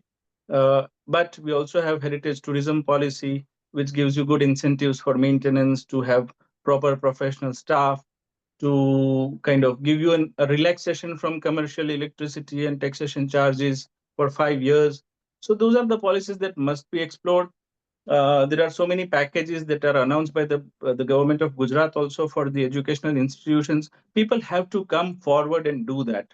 I think that's what I would say. We have done a conservation plan, including inputs from NID, NIUA, NIDM, APARC, so many Incept Institute, and so many organizations have worked on this heritage conservation plan draft, which I would request that it can be put up for public consultation so that we can, in fact, look at the context of archaeological regulations and how they can be merged with these outstanding universal values, which is not only in those 28 monuments, but they are basically in the entire 5 square kilometer city and its buffer. And here, this buffer area is supposed to help decrease the pressure from the walled city. So I think that European mindset that Gurmeet was talking about is also an important one from India to go. That it's not a buffer zone where you need to reduce, but also to relieve the pressure from the old city area. So with that, I think I would let Thank you. Khushi. Thank you, Ashish. Before Khushi comes in, I just wanted to also flag this whole point about the buffer zone itself. I think falls in a category of the kind of dogma or dogmatic views which we have inherited also from a different context. Because the way a buffer operates in India is very different from the way it will operate in much more regulated societies. Whereas here, a buffer is like, it seems to be completely unreasonable as a restriction. So a buffer is for conservation sort of like wanting to build blue and green infrastructure, wanting to build public spaces. These are whole issues to do with commons, whereas listed property is a listed property. It's a very tangible thing. The idea of a buffer is very intangible, as a social good, as an economic good, as well as what are its implications. So it always seems unreasonable, and we have to revamp our whole approach to how to look at buffers, not in numerical terms ki itna बढ़ा दिया, itna kam kar diya, but in qualitative terms. What do we really mean, and how do you explain to a property owner that you're a buffer? It's to me one of the big challenges. But with that thought, let me also bring in Khushi. Khushi, your thoughts? I just want to, Yes, Mr. Bhatt, sorry, please. I just want to add that one thing is already covered by Jagdish Bhai, that this old city area is still classified as a Gamtar. So if we see our development control regulation issued by ODA, the old city area is still considered as a Gamtal, and that comes with its baggage. Second thing, that recent statistics that I have come across, that government of India suggests that there should be at least per capita 12 to 15 square meter of open space available in any of the town planning scheme. But when we saw the old city area, the number is staggering 1.5 square meter only. So only 10% of what is proposed by the government of India. So these two things are affecting the quality of life in general. So while preserving heritage and conserving heritage is our prime motto, but we must understand that we have to work in a way that we can improve the overall living standard in this area. So that is what requires development and some progressive thought on that. Agreed. But I think imposing the space standards which apply to a greenfield location on something like a heritage city is always going to be almost impossible to do. We can't get that kind of open space, and why should it be applied to a walled city area when it's actually a standard meant for new layouts and so on? But having said that, I think these are the kinds of issues that we will have to deal with to get some action going on the ground. Khushi, do you want to come in with your thoughts? Yes, I think, thank you, Ashish, addressed a lot of new inputs that have AMC has brought into practice over the years. And that's exactly what the whole idea of nomination was. Nomination, when we started the process, it was not for UNESCO or Europe or whoever. It was so that the people of Ahmedabad recognize and appreciate and feel pride in the value. And all the time, the ownership of this heritage and the way Jagdip Bhai takes it, the way AMC has actually strived as being a pioneer to actually even attempt this, because I was part of the French project. And when I asked the people who were behind this project, why did you choose Ahmedabad? Like, there were so many cities in India. And they said Ahmedabad was the most difficult. A key expert that we had during the process of nomination, when he came to visit Ahmedabad, he looked at the traffic regulation and how lenient and smiling the traffic policemen were.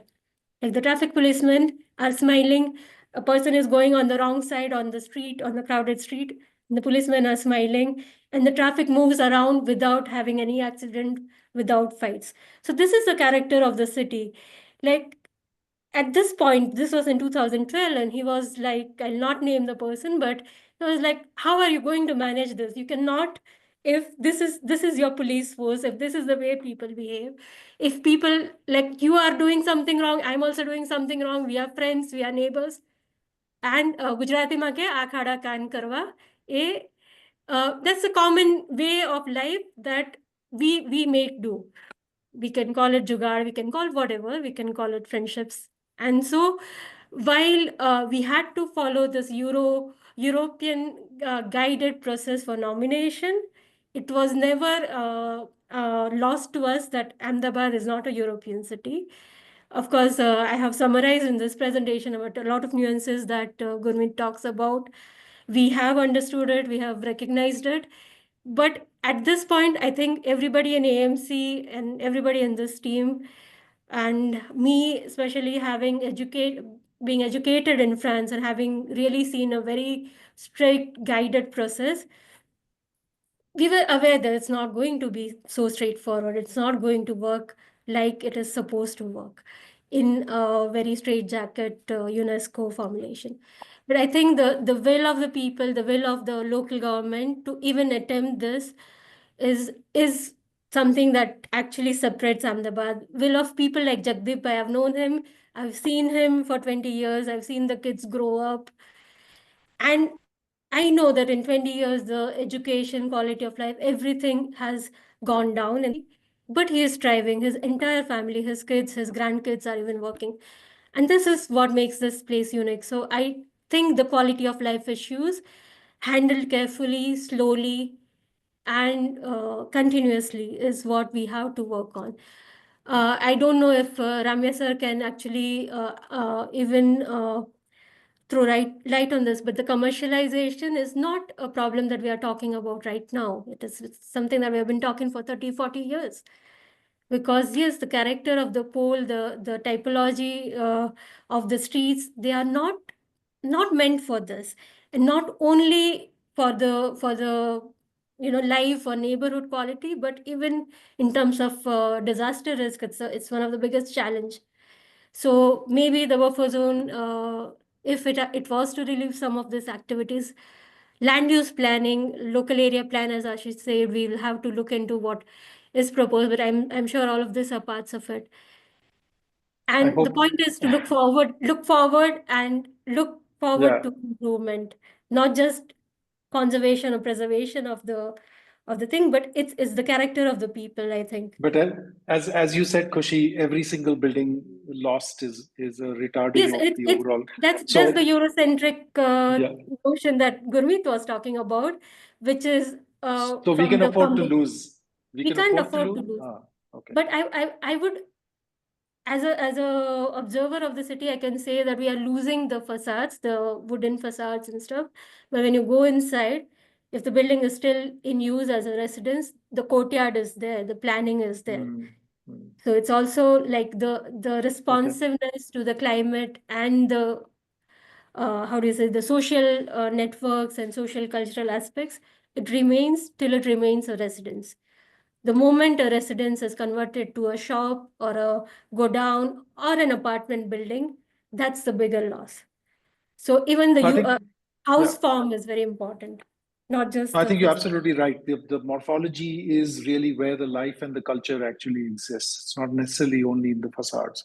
And point well taken. I want to just share with the panelists two questions that have been posed by conservation architect Ayushi Jangalwa. Ayushi has asked two somewhat related questions. One is the capacity building of conservation architects and artisans and the creation of awareness amongst the entire generation. um, are we making enough efforts to educate people at the school level? Because that's really where we need to begin. Our children being taught about the value of the heritage. That's one of our questions. The second one is, why are we not using city marketing techniques like influencers, travel influencers? Why aren't we getting them involved? I can never forget the example that used to be given by the former head of UNESCO, Minja Yang. She used to keep citing this example of being in Turkey, where they had to call a famous football player to come and actually talk about heritage and how important it is. Or I think he lives in a heritage home, to get people more interested. So definitely we need influencers of various kinds. But I want to put those questions out there to the panel if any of you would like to respond to both these questions. Khushi, please go ahead. I think Gurmeet, Ashish, all of us can respond to this. There's enough capacity as far as architecture is concerned. Except I, for the past, like from 2007, runs a course on conservation. And every year we have 15, 16 students pass out from SEPT. There are lots of other architecture schools in India who are producing conservation architects. More than capacity building of architects, there is the entire ecosystem of conservation that needs upliftment. When a conservation architect goes to a homeowner, the homeowner is not interested in conservation per se as far as he gets his TDR. So in the old city, and Ashish can support me on this, we have contractors who are actually able to get through the TDR process in a way that an architect would not be able to manage. And that's why the owners go to these contractors and architects more. I mean, this is something controversial, but they become sort of a sub consultant to a contractor, because managing work sites in the old city, bringing goods, bringing people, managing neighbors, this is all something. So not just the technical capacity in conservation, I think we need capacity building in managing work sites in complex context. And we need support. We need to create organizations, or even AMC can have something to support homeowners and professionals in this aspect. But capacity building for architects is not at all an issue in my knowledge, I'll No, say. I think that's not true, because I'll tell you, we had two conservation architects positions, and Ramya said, "Do we have anybody right now on the post?" Most of the people left. I saw six conservation architects coming and leaving because they wanted to pursue their masters or PhD or something like that. It's a challenging task, and one needs to be at it. So I think that's one. Second is precisely for this reason we actually entered into an MOU with the Gujarat Institute of Engineers and Architects, so that a pool of people, with young ones who are interested to work in this kind of environment, can get on a single platform. It becomes like a group of people working together, so that the challenges that they are facing can be faced together. Also, we did whenever we did this EOI expression of interest, we never made competitive, financially competitive bids. So we never invited lowest quotations or selection on basis of financial turnover criteria. So we tried to make it much more conducive for the young professionals. And these challenges are there. I think the young generation of architects must take this up. That's what I say. Number one. Number two is we have got a policy for internship with the trust. The corporation also has this register of artisans who can work in the old city. So for them to make it more conducive, we need large numbers. So right now, from the 2060, so to 2693, 92 structures, 98 structures, sorry, 98 structures, we have got 80 structures which already got restored with the new policy. And I think that's not a big number to sustain these teams who are artisans or architects. So I think that's one of the challenges. But at the same time, I would also raise the concern that most of the new generation people are not kind of passionate enough to continue with the challenges. Gurmeet, So you have your hand. I would like Sorry, to Mr. Bhatt. Yeah. just a minute. Yeah. So I would like to use this platform to tell all the audience members that we are looking for interns, and if you know, there is a Government of India portal called Tulip. So we already advertised on that for 4 interns for Heritage Trust. So if anybody is interested, they can surely apply. Thank you.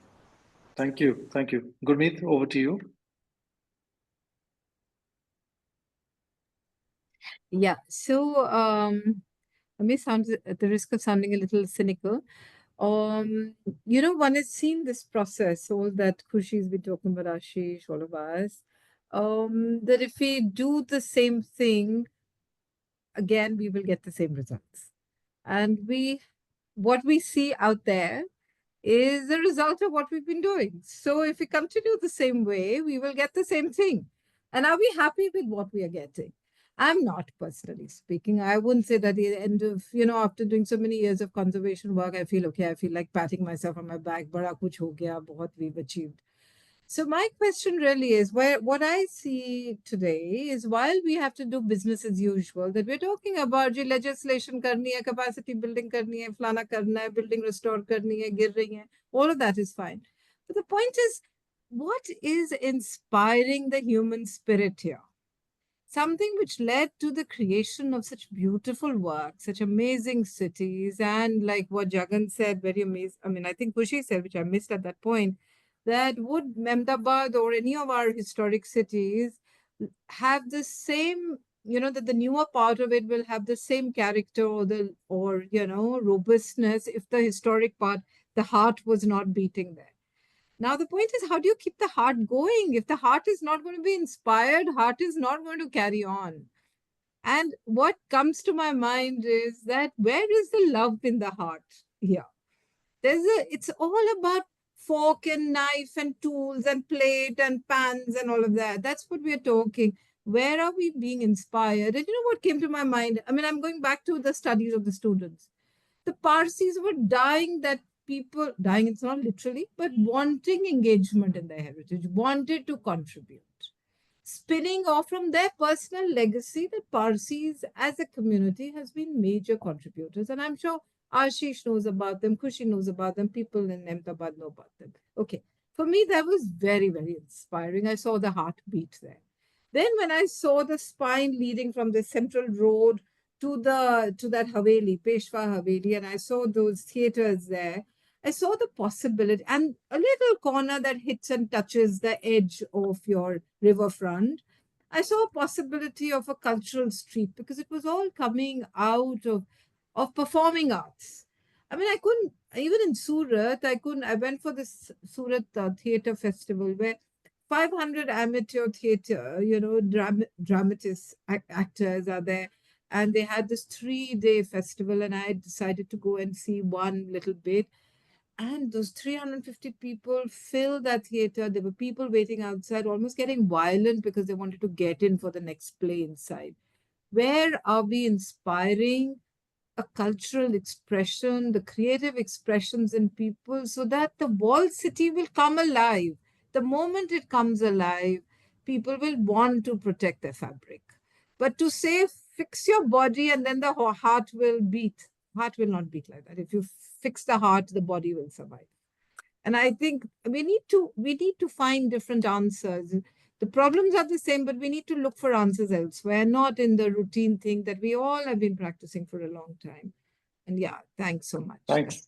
Thanks, Gurmeet. I think at this point, I should turn to Kirti Bhai, who has been patiently listening to us for 2 hours.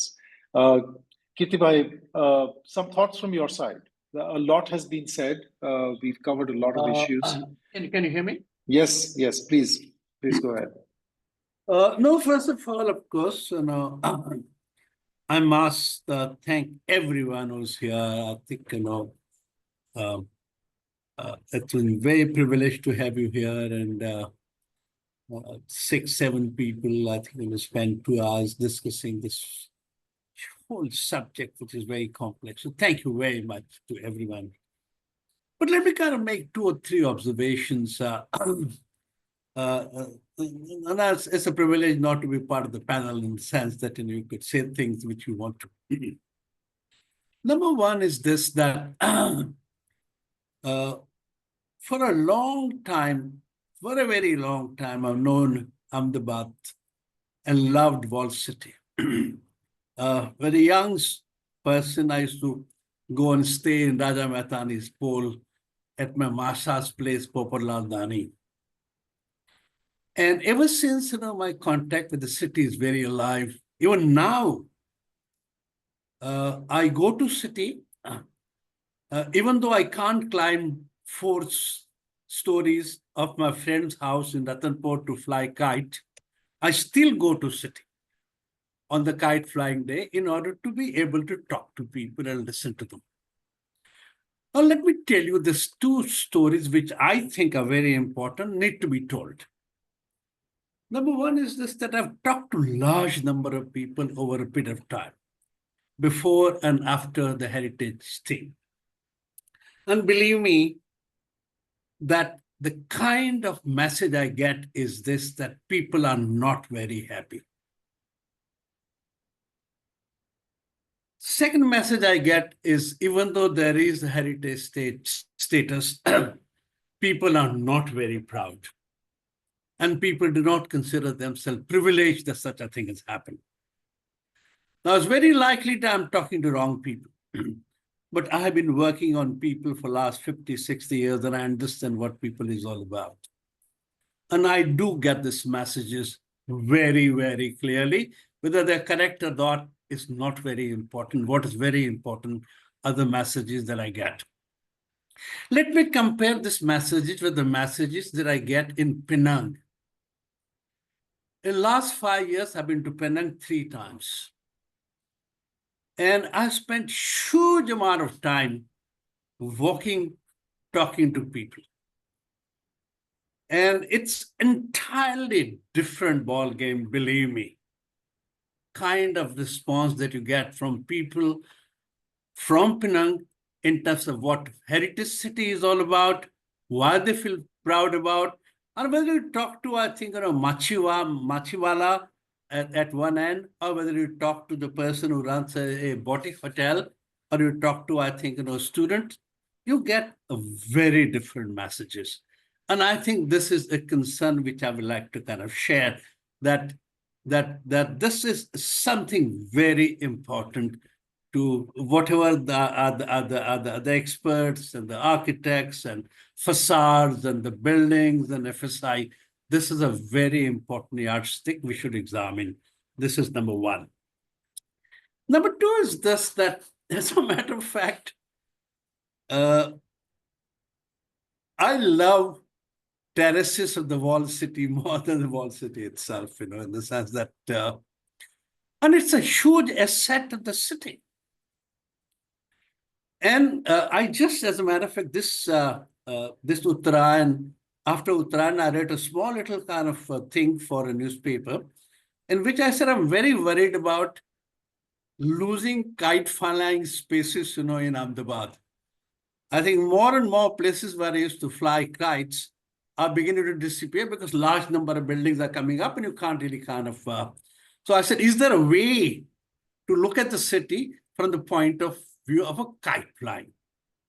I thought kite flying is a very important cultural thing. Kite flying is something which has given a very, very special status to Ahmedabad. And I think this we need to look into that. So that's the second important point that I would like to make. The third point is the time element. And I am very apologetic that I did this. As a matter of fact, the motivation to organize these two webinars essentially coming from a news item which I saw in a Gujarati newspaper. And I admit that's not very important how many people, how many foreigners visit.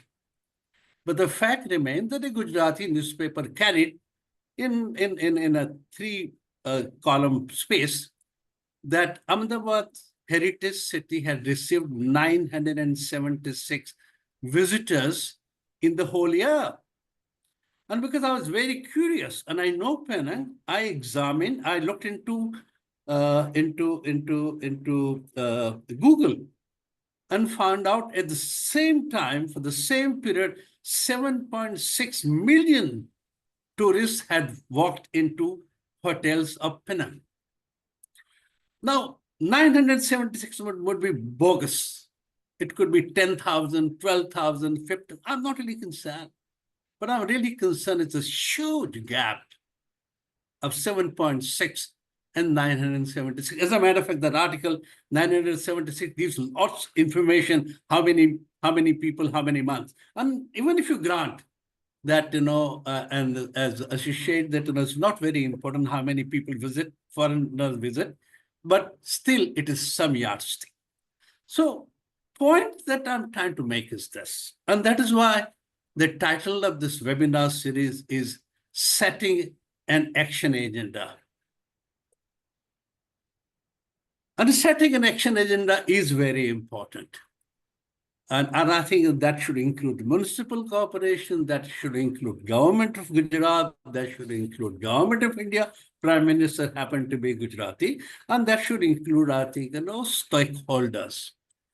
And I personally feel I could be wrong, and this is the first of the two webinar series. The second one takes place on 2nd. Even though it's meaningless, even though it has no purpose, I would like this 15, 20 people who got together to put together a 5-page white paper into what do we do with Ahmedabad's heritage status.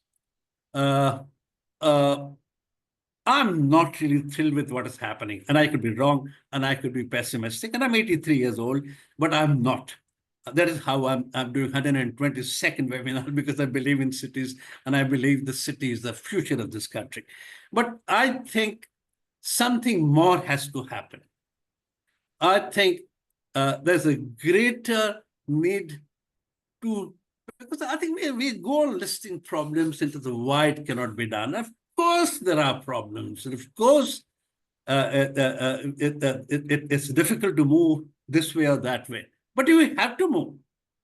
Very fact, this is the first heritage city of the country of this size. And 8,970 cities, and this is one of them. And we are just talking about 5 kilometers, 5 square kilometer area, and 480,000 people. So my small little message, if there could be a message, is this: that all the analysis that we have, all the wisdom that we have, should lead to very solid action plan, and that too in a time-bound manner. We are in a very different age. Resources, I think, is not an issue. Just read today that Ahmedabad city is going to spend 1,000 crores on extension of the riverfront.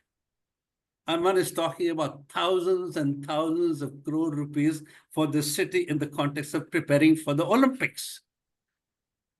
Compared to all that, I think looking at and doing something with Heritage City is not a small task, not a small task. And I think we've got to address ourselves to doing it. And all the people who see sitting here are are capable of major contributions in terms of how could it happen. So that's Thank what you. Thank you. Thank you, Thank you Kirti, very much. for yeah.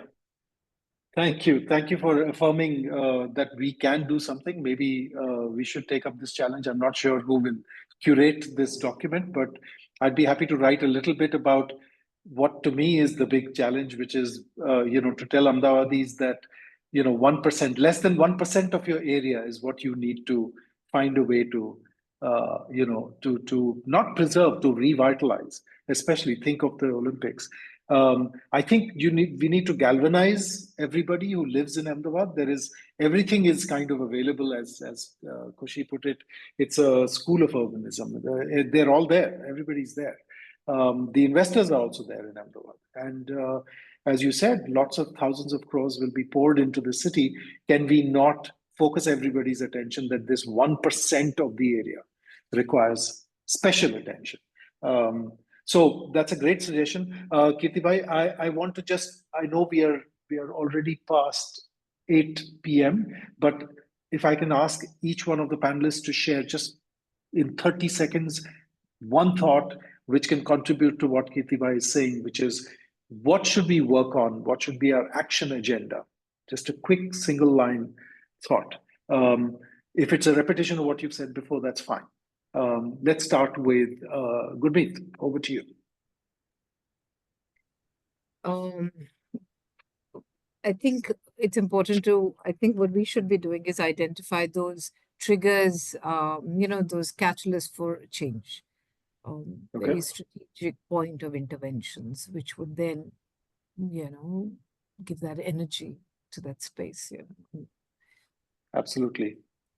Triggers and catalysts. Ashish, I'm just seeing on the screen who's next. Ashish, over to you. Yeah, I think yes, I can hear you, and I think very aptly said, Kirtibhai. I think very interestingly he pointed out the way in which city is actually committing to go forward. This is not an area where I think that will be easy to go forward typically. So you need to find out that special way in which this can happen, and if to do that we need much bigger task force. Be it, I think so. Be it. Let there be hundreds of conservation architects. Let there be hundreds of planners, developers, contractors, artisans, thousands of artisans maybe. But if that is the need of the hour, let's do that. I think that's what I would say. Secondly, we also we don't need to forget the fact that this is not a city of tourism. This is a city of socio-economic continuity, and we need to focus on first aspect, which is make it livable, make it good for businesses. Only then it will be good to the eyes of people. So the heart, as Gurmeet said, is in the social economic context, not in the architecture. Great. Thanks, Ashish. Khushi? Yeah, I'll second both my seniors here, and it's about finding the balance, specifically in land use, because what makes a living heritage city is the people in it.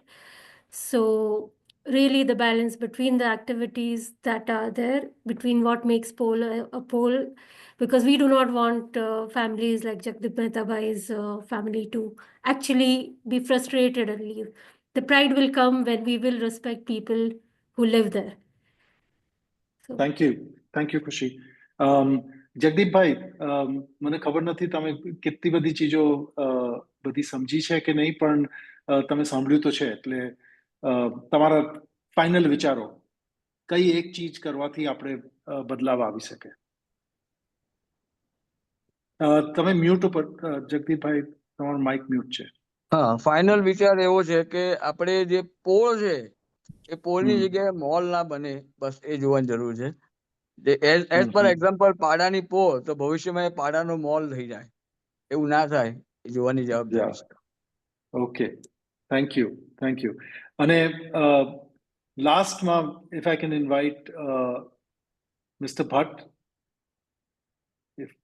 I think he's on the call. Bhatt Sahib, can I leave the last word for you? What do you think you can do to make this all happen, please?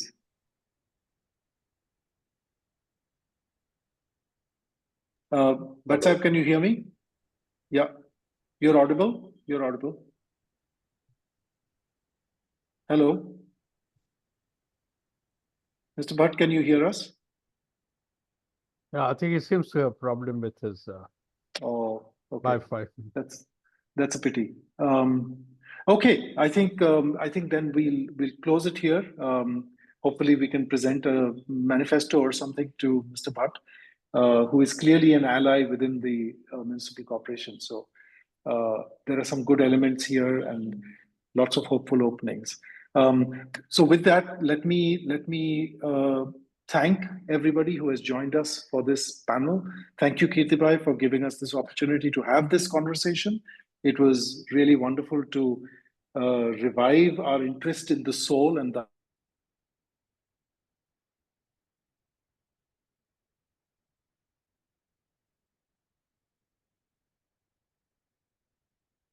Yeah, we lost Jagan as well.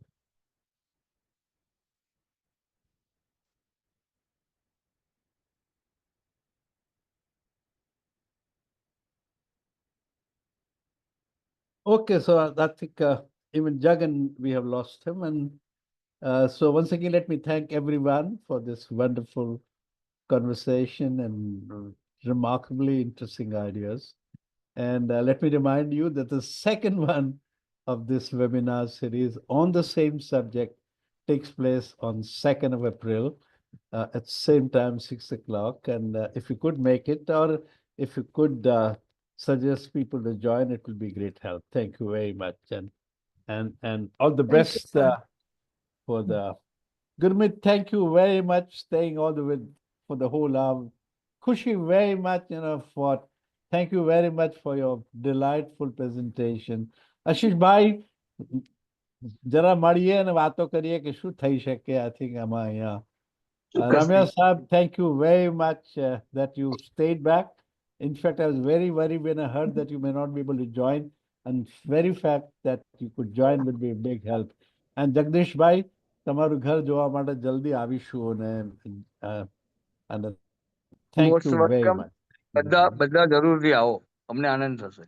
જરૂર આવો, જરૂર. Thank you very much. Thank you. Thank you. Thank you. Thank you. Thank you. Bye-bye, everyone. Thank you. Bye bye.